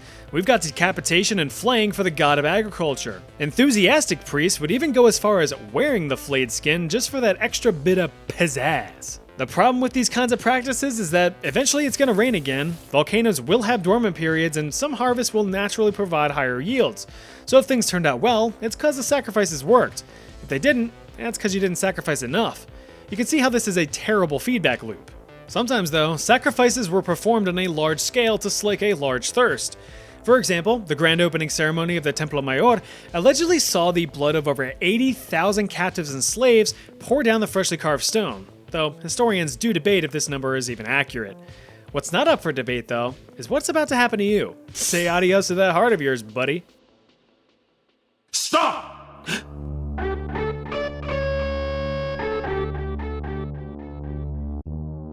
Cortez!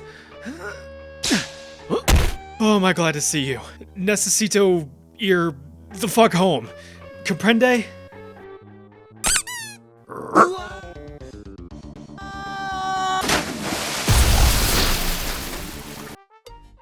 Where the fuck were you?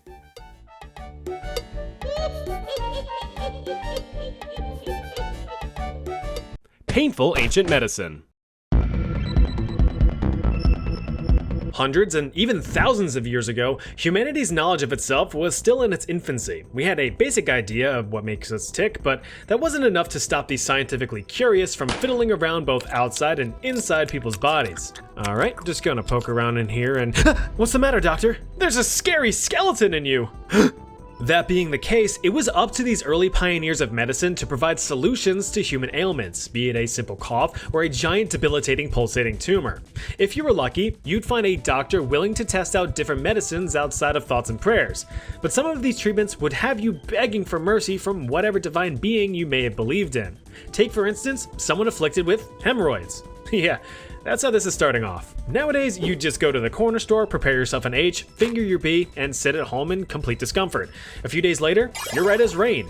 But back in the past, humans did not have such a luxury. Failed treatment could result in some gnarly infections, which, in non-modern times, was a death sentence. Sure, you could go to an apothecary who could whip up a strange mixture of grimy herbs and unidentifiable animal liquids that you could sip on, but that's most likely going to cause intense gastrointestinal distress. You need something that's tried and true. Well, you can iron out that wrinkle near your wrinkle with this, a hot iron rod. The theory's simple. Hemorrhoids are basically small open wounds, so a little bit of cauterization would close them bad boys right up and allow them to heal. This method was actually first used in the 4th century BC by father of medicine, Hippocrates. He apparently was a huge fan of cauterization as a last resort cure-all for most afflictions. Have a bad cough? Sear your throat to a medium rare. Have a headache? A burning rod to the temples will make you forget all about it. Hippocrates was of firm belief that if a condition couldn't be cured with medicine, it could be cured with a knife. If it couldn't be cured with a knife, it could be cured with fire. If it couldn't be cured with fire, well, then you're just shit out of luck. The obvious problem with this cure in the rectal region is that it isn't without collateral damage. The application often led skin fusing to the burning rod and getting ripped from the body. Another unfortunate possibility was that the rod was hot enough to burn your skin, but not hot enough to cauterize the hemorrhoids, so you'd only get an appetizer instead of the full meal. You were also under threat of having the target missed completely. One slip, trip, loss of grip, and your back lip's getting a rip. It is reported that patients would claim the rectal remedy was successful, but then again, would you agree to a follow-up treatment if you weren't cured? Probably not. We move on from being a pain in the ass to being a pain in the dick. Metallic catheters have been around for thousands of years, dating all the way back to around 3000 BC. These little guys were used to relieve patients of urinary obstructions which didn't allow for proper passage of pee. Ever lie in bed at night needing to go, but you're too comfy, so you just lie there feeling the pressure of building in your bladder? Ever have to hold it in on a long car ride home where you're twitching and groaning, yearning for that sweet urethral flow? Well, then you've experienced a fraction of the pain generated from being physically unable to drain your piss pouch. This was such a prevalent problem throughout history that it was on the high priority list of these super science people of yore. Evidence of early versions of these tools have been found throughout ancient Egypt, Rome, Greece, China, and India, with materials being used ranging from onion stalks to solid gold. The theory was simple. Like a clogged drain, you just gotta poke around in there to clear the blockage. Enter the catheter, which enters you. After snaking around your tract, the tube enters your bladder and provides a cleared path for you to relieve yourself. As will be a common theme throughout this video, ancient times had only rudimentary methods for sedatives such as opiates, herbs, and alcohol to subdue any pain. If these weren't available, you could always bite down on a stick or something while getting a metal tube shoved up your nethers. The insertion procedure was delicate and tricky. Since these tools were handmade, edges could be rough. Without proper care, your internals could get all kinds of tore up, which would certainly have no way of being treated effectively. If improperly cleaned, a catheter could leave behind debris in your bladder, causing infection or even worse, future blockages. So with that, only a properly prepared person performed the painful pubic procedure. As technology evolved, however, catheters became flexible and more ergonomic for both male and female patients with various shapes and sizes to increase comfort, or rather decrease discomfort. But back in those times, a few minutes of sharp pain was well worth the relief of long-term agony and potential kidney failure. Let's just say that without a catheter, you're in for a bad time.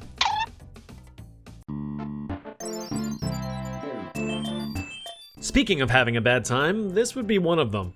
As a follow-up to metallic catheters, if the obstruction was a calcified stone too large to pass naturally, surgical intervention may have been in the stars for you.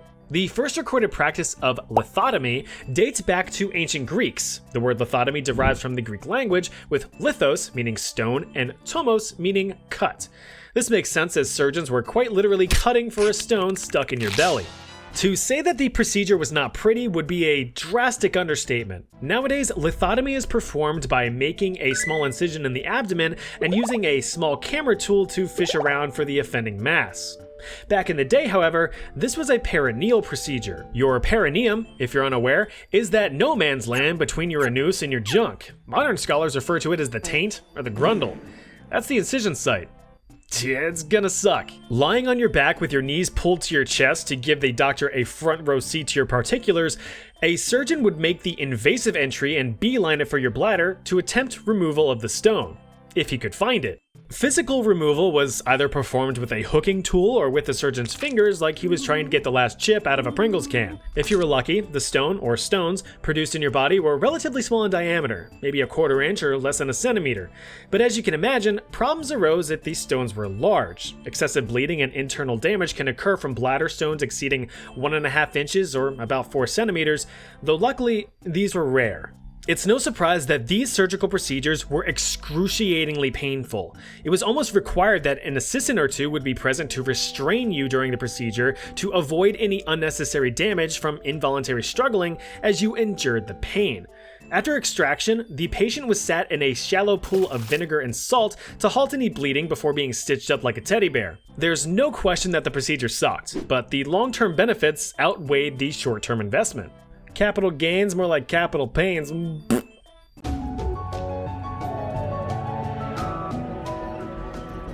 Now, I did briefly cover trepanation way back when I thought doing a monotone narration was a good idea, but let's revisit it. So, trepanation is the act of deliberately drilling a hole in one's head for the sake of some kind of medical relief. This could be physical pain like excessive skull pressure or headaches, or for spiritual reasons, as some early societies believed that trepanation allowed for the release of spooky spirits haunting your melon. Trepanation is one of the earliest known surgical procedures performed throughout human history, with evidence being found across the entire globe as far back as the Neolithic era, the end of the Stone Age. So imagine you want to get some relief for your frequent pounding headaches, and your local medicine man whips out his iconic and sharp obsidian slab. Dr. Ooga Booga gives you a smile as he starts carving away at your dome, peeling skin from skull. You'd think that fight or flight mode would kick in, but Next came the actual carving of bone, either by making rectangular intersecting cuts to eventually pop out a square of your skull, or by slowly whittling away at it until reaching your soft, chewy brain like it was a dang Tootsie Pop. There are a few known trepanation methods observed across the world. The first two I just described, rectangular cuts and scraping. The third was the use of a tree find, a hollow-toothed cylinder. This is like popping into your local Home Depot for a Craftsman V20 brushless drill and 2-inch bimetal hole saw set. Is this gonna hurt? Only if you scream. The last and most commonly used method was the drilling of closely spaced holes, usually performed with a bow and flint. Now, having your head carved into is certainly not a pleasurable experience, so you'd probably want the procedure to be over quickly. Well, think again. Since it was known that jamming a sharp object into the brain would almost certainly diminish the surgeon's success rate, trepanation was a long, delicate, and grueling process. Trepanation is still practiced in modern medicine as a craniectomy to treat brain injuries and remove brain tumors. Surprisingly though, the majority of recovered remains showing evidence of trepanation also showed signs of continued bone growth and healing, indicating that these subjects survived their surgeries. It's estimated that around 80% of those who got their noggin knocked ended up living, though it's questionable if they lived well. Imagine spending months or even years training as a warrior, perfecting the art of handling a blade, mastering close combat, and being the embodiment of peak physical strength, only to be taken out by an arrow the moment you step out onto the battlefield. Huge bummer, but all's fair in love and war, and boy, did you love war until about 5 seconds ago. Now lying on the ground, your life slowly slipping away from a simple arm wound, you look up to see a friendly face. It's one of them fancy new soldiers. What do they call them? Oh yeah, medics. His whole job is to make you feel better and to get you back up on your feet. Your other buddies on the battlefield? They can wait a bit. They're not going anywhere. Now, unfortunately for you, the arrow's pretty deep, so things aren't looking too great. Shallow entry wounds you could simply rip out, rub some dirt in it, and call it a day.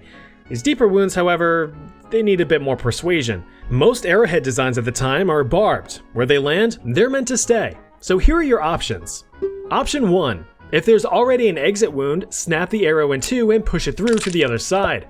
Sorry if you're eating while watching this. Option 2. If there's no exit wound, you're gonna need to pull the arrowhead out. Simply open the entry wound enough to find the arrowhead and gently pull, avoiding the barbs ripping at your delicate insides. Option 3. If the arrowhead is stuck in a bone or too deep to retrieve... Option 4. If you can retrieve the arrow and you want things to be quick like a band-aid, use the classic tooth fairy method. Simply tie the protruding arrow to another arrow and fire away. The offending arrow is ripped out and you're left there in complete and utter agony. Now we just have to dump some honey on that bad boy, wrap it up nice and neat in a filthy cloth covered in mud and dirt, and you'll be back to it in no time. The fuck? No, this isn't just chilling out in the living room. This has to do with ancient eye surgery, which honestly makes my toes curl because I hate anything that has to do with eyes. My wife, she constantly tortures me by poking her own eyeball for fun just because she can, and it honestly just heebies my jeebies, so here we go. Couching is the first known surgical procedure to counteract a cataract. What's a cataract? It's the clouding of the natural lens inside of your eyeball. If you know anything about light scattering, you'll know that semi-transparency does a lot of it. Makes your vision go all wonky like you're looking at the world through a steamy shower door, except permanently and much less sexy. Well, not permanently anymore, because them ancient Egyptians found a great way to stab your own eyes and get rid of the problem. However, it would be much later until we got something recorded in fine detail. Around the 6th century BC, ancient Indian physician Sushruta wrote about his breakthrough cataract removal process called couching in his medical texts. Hey, look at this guy. You're telling me you wouldn't put your life in the hands of ancient Indian Santa Claus? Come on. The theory behind couching is what you'd expect. Take a cloudy lens and push it out of the way. This was done with a curved needle to delicately puncture the eye and dislodge the cloudy lens. This was likely very painful, as you're literally ripping out your eye's lens from its natural position. The cataract would either be pushed aside out of the vision pathway or pressed out of the eyeball. Now, to his credit, Sushruta was very mindful of the need to have clean tools and a clean environment for surgeries. He was centuries ahead of European medicine in that regard, but his sterilization techniques weren't perfect. Patients often experienced agonizing infections which inevitably led to the complete loss of vision in the affected eye. It is estimated that roughly 70% of patients were left completely blind due to surgical complications. But hey, if you're gonna go blind anyway, why not take the 30% chance and risk it for the biscuit? Ah, the iconic bloodletting, the basic bitch of ancient medicine. Despite being outright stupid, this practice was used throughout numerous cultures across human history, beginning as early as the ancient Egyptians around 3000 BC, but spreading as far as ancient Rome, Greece, Europe, the Middle East, Asia, Mesoamerica, and Africa. pretty much everywhere. The prevailing theory was that most ailments were the result of having an imbalance of the 4 humors in the body. If you're unaware, the 4 humors theory was developed by none other than our bearded boy, Hippocrates. It states that our bodies consist of 4 bodily fluids: blood, yellow bile, black bile, and phlegm. A perfectly normal and healthy person was believed to have these 4 fluids in perfect balance. Any tip to one extremity can lead to disease and a shift in personality. Having a bad cough? You've got too much phlegm in your system. Cough it up. Got some terrible tummy issues? You got too much yellow bile. Time to touch your uvula. Almost anything else? Well, you've got too much bad quality blood in you, so let's slice open an artery and purge you of your impurities. Now, typically, blood was drained until the patient passed out, which is horrible, stupid, and dumb. Yes, your body constantly produces new blood, but it's also a self-sustaining cycle of breaking down the old and producing new. There's no need to drain the pool. An incision would be made around the inside of your elbow, and your heart would do the rest, pumping out your life force and making you weaker by the second. To no surprise, incisions would often lead to infection, and with less blood in your system and thus less white blood cells to fight off said infection, whatever initial ailment you may have had now pales in comparison to the new pickle you've put yourself in. There's not much humor in that, is there?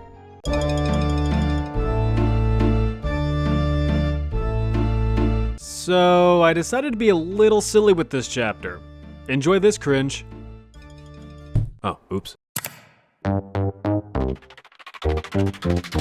In today's times, you can count yourself blessed, cause modern dentistry is the best that it gets. But step into the past, that pain gets intense. No Novocaine blast, no numbing defense. Impactions, extractions, gonna ruin your day. This dental interaction to rid you of decay. Looking for pliers? Now try a bronze hook. Yanking at your teeth without a second look. Hold still, time to drill you shady surgeon, please. But you can't even hear him through your shrieks and screams. Sharpened stone to the bone, now you're all alone. As you groan and you moan on this painful throne. Need relief? Try this. Here, give that a taste. Don't feel a difference, cause it's dead mouse paste. Have some opium to try to dull the throb. Well, now you're just high and you're still gonna sob. So sit in that chair, chewing on your herbs, cause you're gonna feel despair when he strikes that nerve. The gravity of cavities is taking its toll, but it's agony, insanity surging through your soul. Pull it out, that tooth is gone. You scream and you shout in your perpetual yawn. All done now, you're good for a bit. Just chug the sheep wine, okay, now spit. That shit sucked, but at least you're alive, so you can even leave a like or hit that subscribe.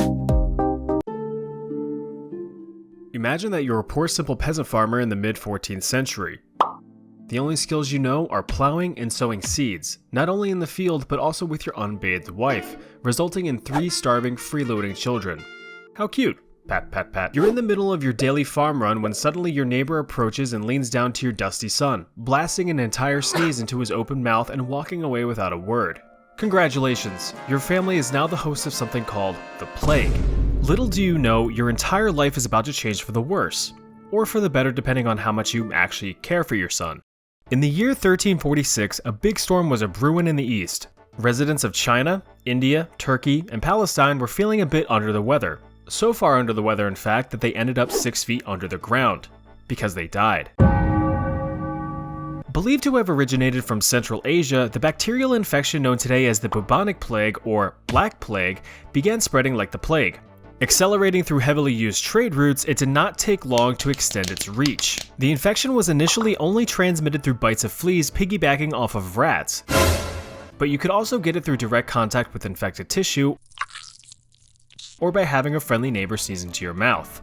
The rapid spread and swiftness of death caused major panic. With mortality rates as high as 60%, people were seeing friends and family quickly evolve from being alive to not alive in a matter of a few days. Even though death was quick, getting there was not so pretty. A physician residing in Spain published his first-hand accounts of the effects of the plague on his fellow humans. For the sake of not sounding like an uncultured idiot, I will not attempt to pronounce his name, but here it is. However, I do know that these are 2 characters from the hit Disney film Aladdin. No, not that one. Yeah, the good one. Anyway, he states that an infection would begin with a rising fever that left patients disoriented and depressed. They would then go on to experience a plethora of excruciating symptoms that you usually hear about at the end of a prescription drug commercial.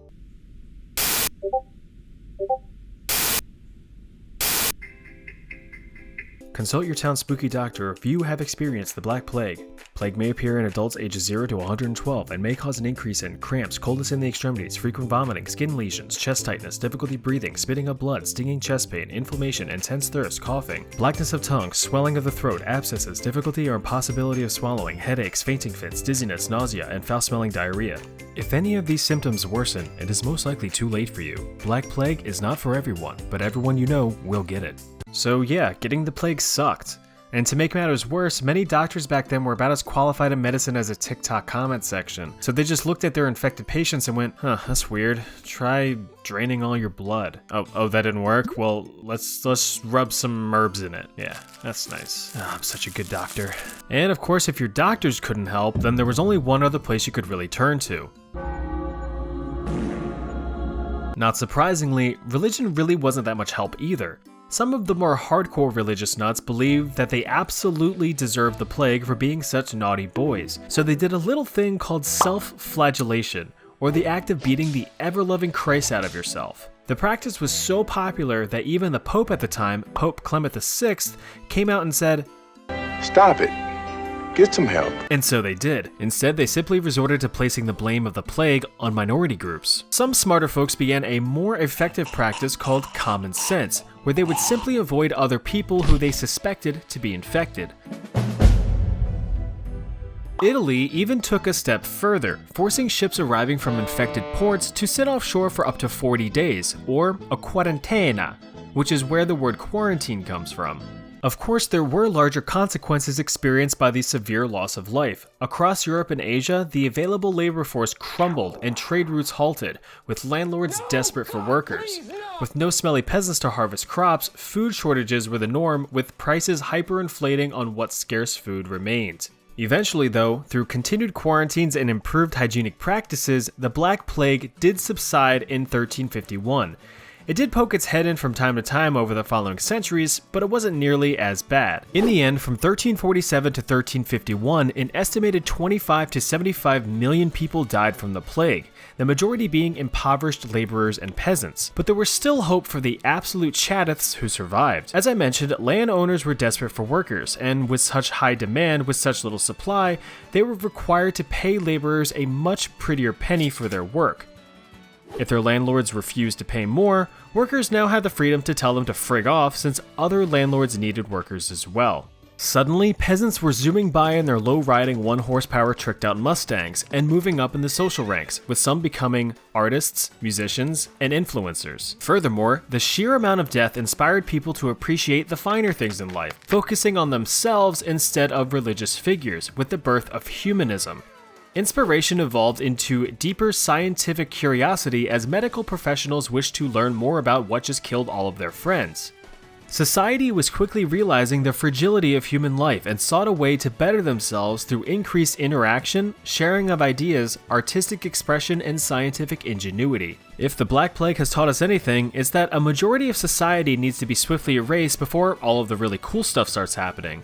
But that sounds like something a dictator would say. The worst jobs in history. If you ever think your job's crappy, try having to plunge into a pit of literal human doo-doo feces every single night.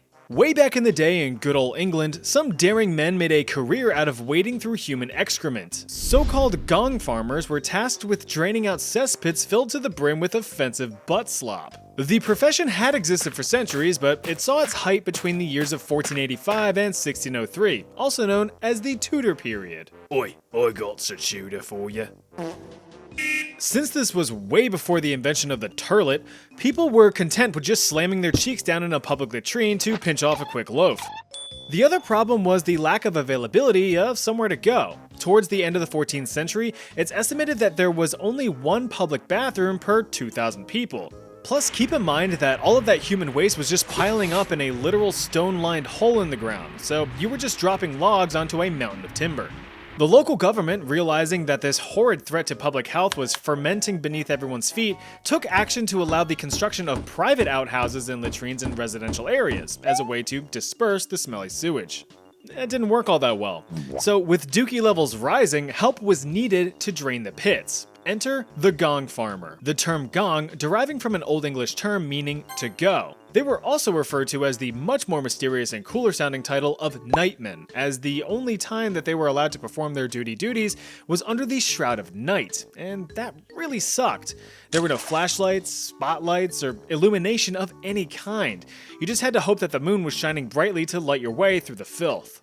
The nightmen would enter these cesspits and drain the contents using buckets and shovels. Excrement was loaded into barrels and carted off to be dumped near the River Thames. Don't worry, it was used as fertilizer later.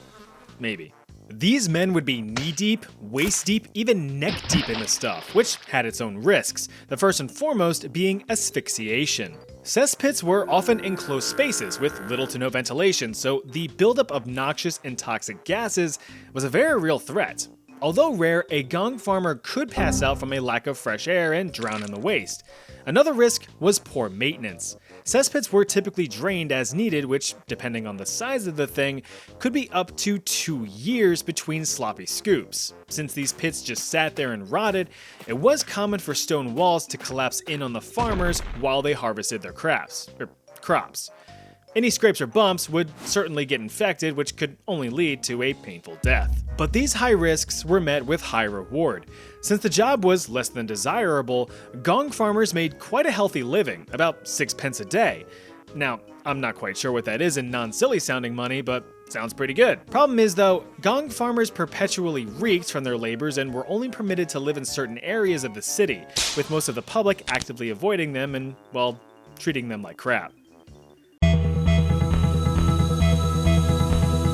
Now, if you're looking for a soul-crushing, body-breaking job that pays next to nothing, you're an idiot. But I could recommend that you apply for the occupation of chimney sweep.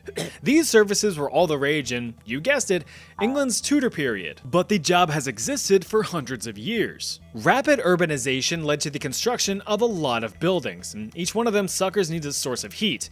Gotta keep them English toesies nice and warm during the miserable grey winter months until the arrival of the miserable grey summer months. So a lot of fireplaces and chimneys were built to meet that demand. You do know how a fireplace works, right? Make fire, fire make heat and smoke go up through chimney and blow out the top. But all of that burning of wood and coal creates lots of icky carbon-heavy flammable deposits that build up within the chimney. Big problem, cause if that's not properly cleared out, then things can just go, and there goes not only your house, but a few neighbors' houses as collateral damage. Well, the higher-ups didn't like the risk of their kingdom going up in smoke at any given time, so they mandated that chimneys must be swept at least 4 times a year or face heavy fines. Thus, the employment of chimney sweeps became critical. The problem, though, is that chimneys at the time weren't exactly designed for human entry and cleaning. Bugger. Most flue networks in the building were grouped together on the roof, but could have sharp turns as they angled out towards their respective fireplaces or furnaces. To make matters even worse, regulations shrunk flue sizes down to as little as 9 by 9 inches. This made it nearly impossible for full-grown men to slip through the cracks. The solution? Children. Really young children. Adorable, wide-eyed orphans were yoinked from poor houses and taken on as apprentices called climbing boys, with opportunities to one day grow into master sweepers themselves, if they lived that long. If it wasn't obvious, chimney sweeping was extremely dangerous, especially for the little limber lads. Boys as young as 6 years old were sent up chimneys and told to get scrubbing. The physical dangers were abundant, as several children had died from getting stuck or horribly burned from scaling the scalding bricks. Keep in mind that these fireplaces were almost always in use, so those chimneys were hot and ready like a carry-out pizza. Now, if the cramming didn't kill you, the scrubbing would. Soot and creosote, the organic carbonaceous byproducts of burning wood and coal, are carcinogenic. So if you're trapped in a confined space just scrub-a-dub-dubbing away while sucking up hits of cancer-causing black powder all day day, things are not going to turn out well for you. But it actually wasn't your lungs that you needed to worry about. No, it was your balls. Scrotal squamous cell carcinoma, also known as chimney sweeps carcinoma or just straight up scrotal cancer, was a death sentence. Something I didn't mention until now was that the young children, as a way to fit easier into the narrow hot chimneys, often went commando. No shirt, no shoes, no pants, but all service. The constant exposure to soot and such led to the development of tumors on their nethers. Once developed, they were lucky if they had a few years left in them. Sure, your sack is out of whack, but damn, that chimney's clean. You've probably heard of the radium girls, young women of the workforce that would paint luminous numbers and hands onto timepieces in the early 1900s. Well, this is similar. Towards the end of the 19th century, matchmaking was a pretty lucrative business. Not like pairing couples up, but making literal matches. By the late 1800s, there were about 25 matchmaking factories across Great Britain, employing over 4,000 chaps and chapettes. The process, as with most industries at the time, involved working with some nasty chemicals. The flavor of the day here was white phosphorus, an unstable compound that burned fiercely when ignited. You know, perfect for the few seconds that you would need to set something ablaze. On top of being both easily ignitable and violently reactive with oxygen, it had the triple whammy of also being extremely toxic. Of all matchmaking jobs, roughly half were involved in the direct handling of white phosphorus, with over 80% of the phosphorus fingerers being young women. These women would come to be known as matchstick girls. Day in and day out, these women were tasked with packaging the dipped matchsticks, with an entire workforce handling as many as 10 million across a 10-hour shift, meeting the demand of the 250 million matches being burned in Britain every single day. Remember that fire is what got people through the day. Need to cook? Fire. Need to keep warm? Fire. Need to see in the dark? Fire. Need to shrink your overhead? Fire. It was the biggest blessing humanity has ever discovered, and you can now summon it out of a little box in your pocket. The obvious problem is that fiddling with all of those fickle phosphorus fumes physically fucked you up. It was very common for both men and women to form phosphoric necrosis of the jaw. The condition, nicknamed Fossy jaw, developed after the long-term exposure to phosphorus fumes. Initial symptoms included simple toothaches, which evolved into complete tooth loss, abscesses, swelling of the gums, and complete necrosis of the jaw. To put it simply, your jaw rotted off. If you did get the jaw rot, there was about a 1 in 5 chance that the rest of your body would be rotting not long after from contracting an even worse condition known as death. In 1888, over 1,400 matchstick girls, fed up with this blatant disregard for their safety, decided to strike, demanding better pay, working conditions, and abolition of unfair fines and penalties. The strike lasted for 2 weeks before demands were met and accepted. 20 years later, in 1908, the British House of Commons completely banned the use of toxic white phosphorus in favor of the much safer and less toxic red phosphorus, which is what we use in matches today, but not in the match head, on the striking pad. So remember to light one up for the matchstick girls.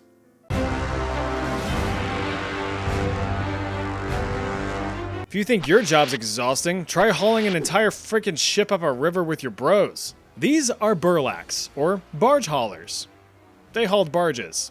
Typically dirt poor peasants just looking for enough coin to eat for a week, these men were tasked with strapping on a strap and using whatever strength they had left in them to pull in ships from the Caspian Sea all the way up the Volga River in the days of the Russian Empire.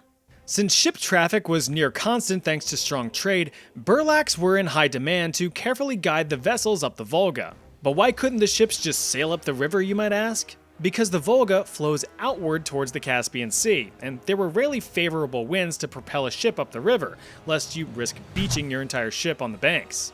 So why not hire a bunch of exhausted and desperate poor people to do the work instead? Whoa, slow down fellas, there's no need for us to be Russian.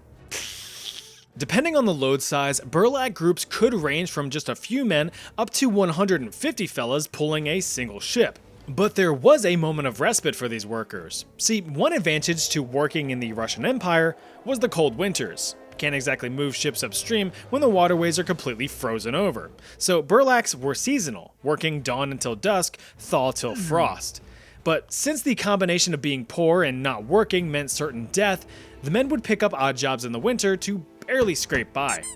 Hey, I make a duck. Smudgy, smudgy. At the beginning of the 19th century, it is estimated that about 600,000 burlaks worked in the Russian Empire, but the evolution of ship technology and the invention of the steam-powered ship rendered the job obsolete. By the end of the 19th century, the burlak profession had vanished over the horizon. Now I know what you're thinking, so stop it. This has nothing to do with milking your own snake or giving little pinches to little snake nips, which don't exist. Snakes aren't mammals. The The job of a snake milker was to extract their venom from their fangs. He looks cute, right? Think again. Snake venom was highly coveted for use in early warfare as a biological weapon, granting you the ability to proc tick damage over time to your enemies if you weren't able to finish them off yourself. Perhaps the best weapons of choice to get slathered in the stuff were arrows. Lethality of arrows varied greatly. Take one in the skull? Yeah, sure, you're dead as a doornail. But take one in a less critical spot like an arm or a leg, assuming you don't sever an artery, and you might just live to see another day. But that all goes out the window if the arrow tip was dipped in some venomous drip.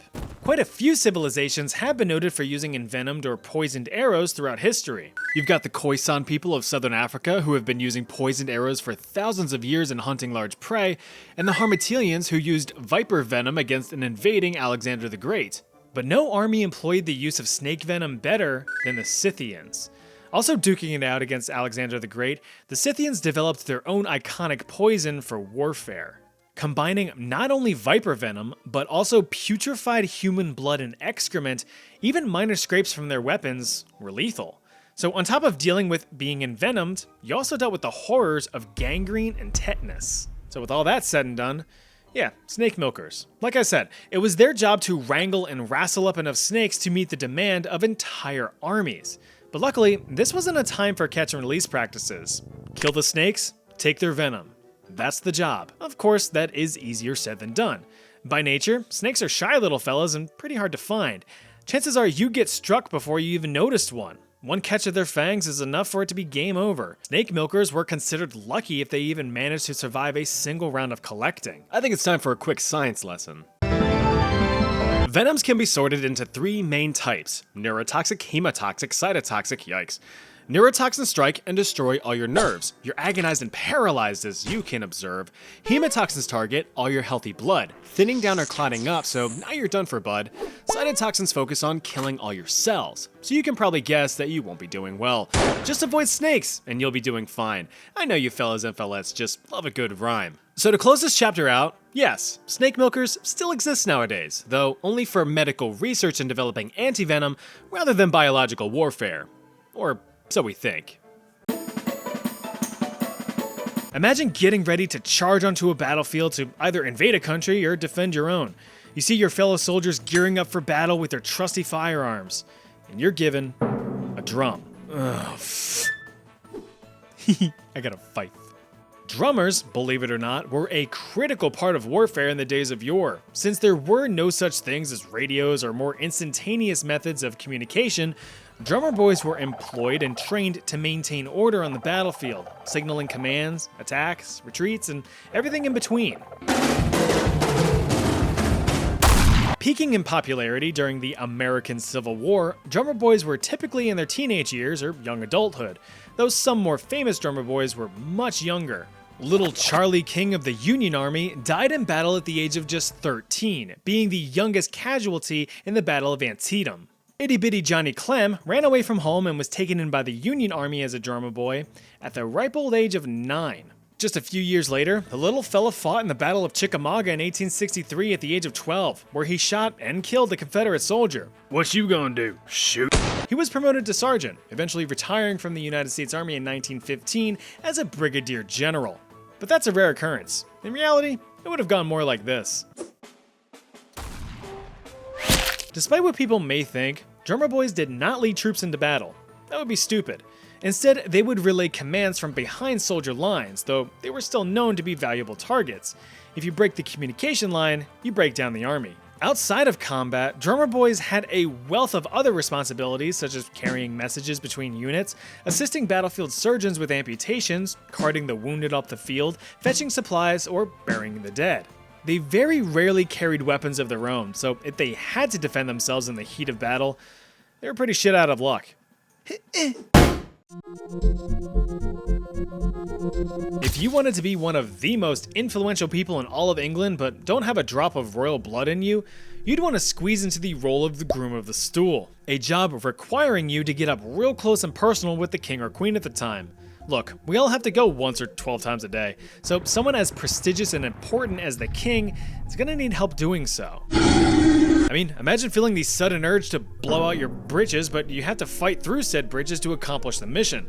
Grooms of the Stool assisted the monarch with any labors regarding biological movements. This included helping the removal of clothing, preparation of the lavish and luxurious royal shipbox, and the removal of the splendiferous solids, but not before their proper examination. Yeah, that's right. Grooms of the Stool were not only tasked with cleaning up the royal slurry, but making sure that the passings were healthy, taking notes of any abnormalities in appearance or frequency. These notes would be passed on to the king's personal physician to diagnose any possible ailments. Well, that's not very helpful, is it? After the log was sent down the river, the Groom of the Stool would also assist in the cleanup effort, either by handing the king his own personal cleaning cloth, or by taking up wiping duties themselves. Now you might think that this job sucked, but it was actually highly coveted and well respected, as Grooms of the Stool had access to the king outside of the public eye, allowing for valuable private conversations. Commonly high-ranking nobles or politicians, Grooms of the Stool were known to have influence in many formal rulings, laws, or personal life. So that Anne Boleyn chick's hot, right? No. The first documented Groom of the Stool dates all the way back to 1495 under King Henry VII. The role continued to evolve over the years to the title of Groom of the Stole, though they were more so referred to as either the gentleman or gentlewoman of the bedchamber, depending on the monarch in charge, with responsibilities eventually focusing solely on the king or queen's wardrobe. The position was held for over 400 years until being formally discontinued under King Edward VII in 1901. So you really clicked this video, huh? Alright, here's some cruel execution methods.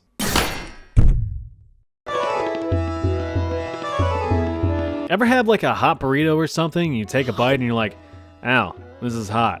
Well, imagine that, but many magnitudes worse. And even that wouldn't even begin to describe the agony of having molten metal poured down your throat. Created out of ironic symbolism, this method of execution was reserved for those who truly needed to swallow their pride. Take, for example, the wealthy Roman commander Manius Achilles. His papa, also named Manius, was a ruthless and greedy governor that forced harsh taxes on the general public.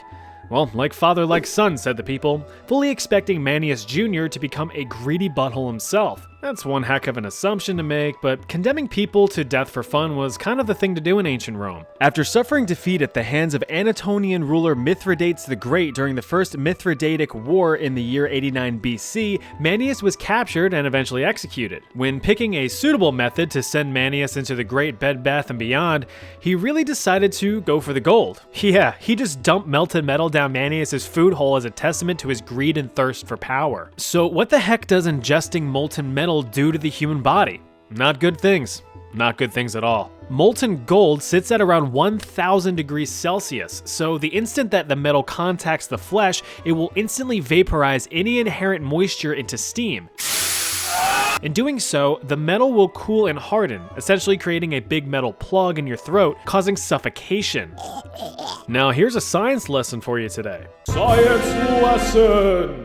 When liquids evaporate to a gas, they expand very quickly. Rapid expansion in a closed system like, say, your body, creates severe pressure. Considering that your internal organs are not built for said extreme pressures, you can probably see where this causes a problem. But don't worry, it sorts itself out rather quickly because your organs rupture. The good news is that you'd probably pass out and die before you even get to the point of having your internals turn into a 4th of July display. Immurement is just a fancy word for live entombment, which is pretty self-explanatory. It's one of those punishments that introverts would be like, oh hell yeah dude, until they realize that they can't go downstairs to get more Doritos, and that they're just probably gonna die in there. And if you've ever played Minecraft with your buddies, you probably experienced immurement firsthand when you came back to your room after mommy gave you your Ritalin. The practice was, unsurprisingly, mainly performed in the Roman Empire, but it has been seen in other areas like ancient Persia or Mongolia.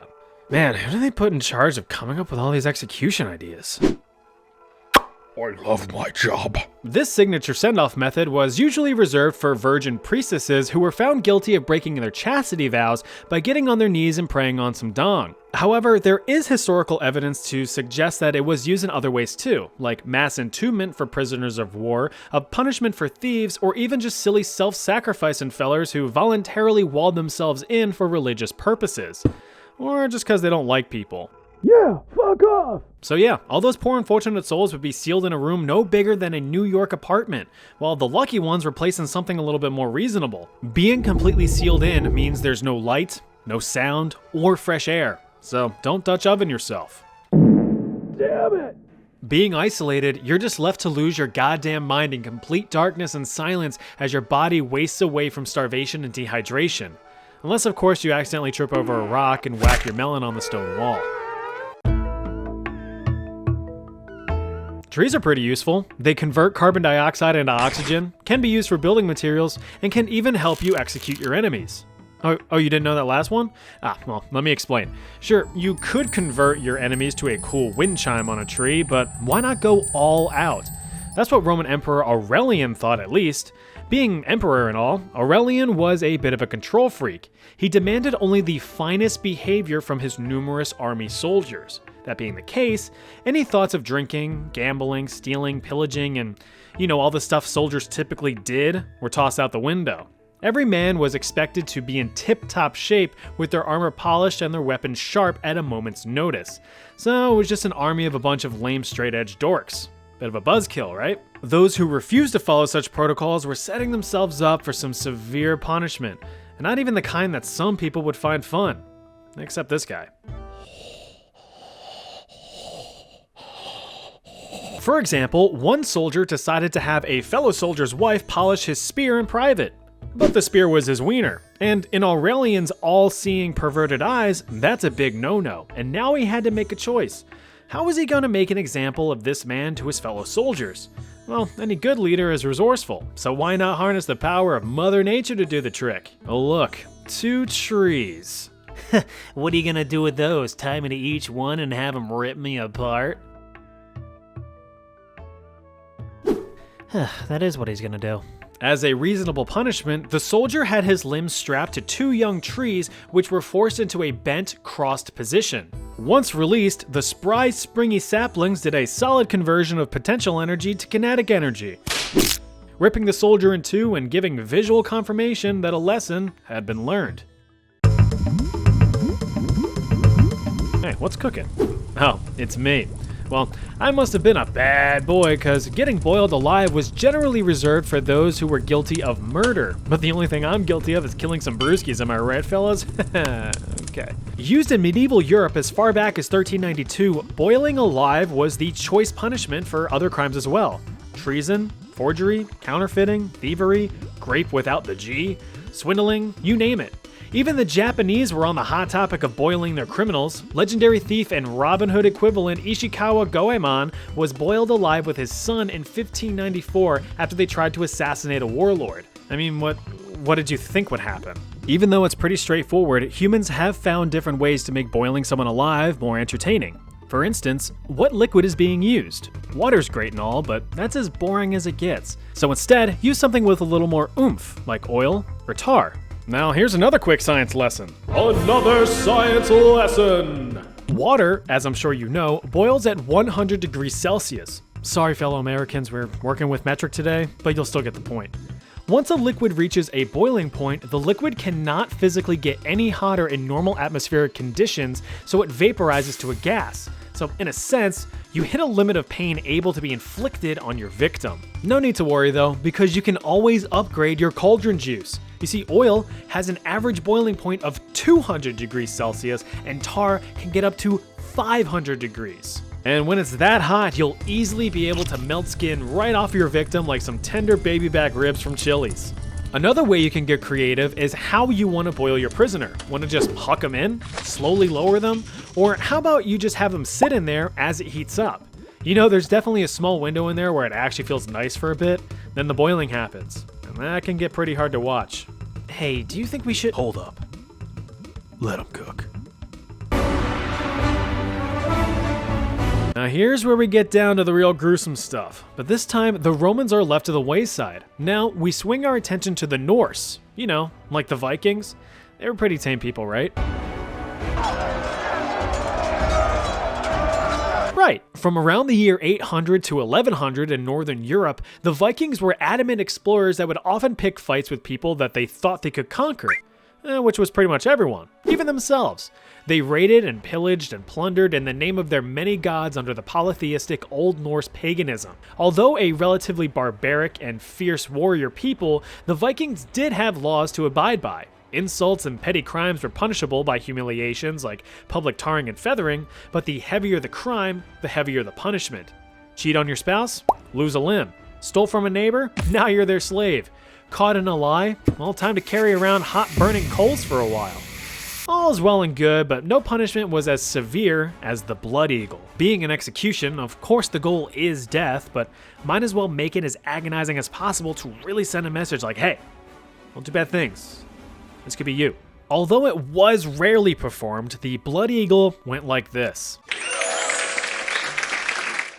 The first thing you're going to want to do is have your victim laying flat on their tummy like so. Then give them a nice pat on the back to reassure them that everything is going to be absolutely terrible. Get a nice sharp knife and plunge it into the back and pull through the flesh, exposing the spine. Next, you're going to want to start breaking each one of these little ribs here. Give your chiropractics a try and just give them a nice, good crack. Oh, hear that? Yeah.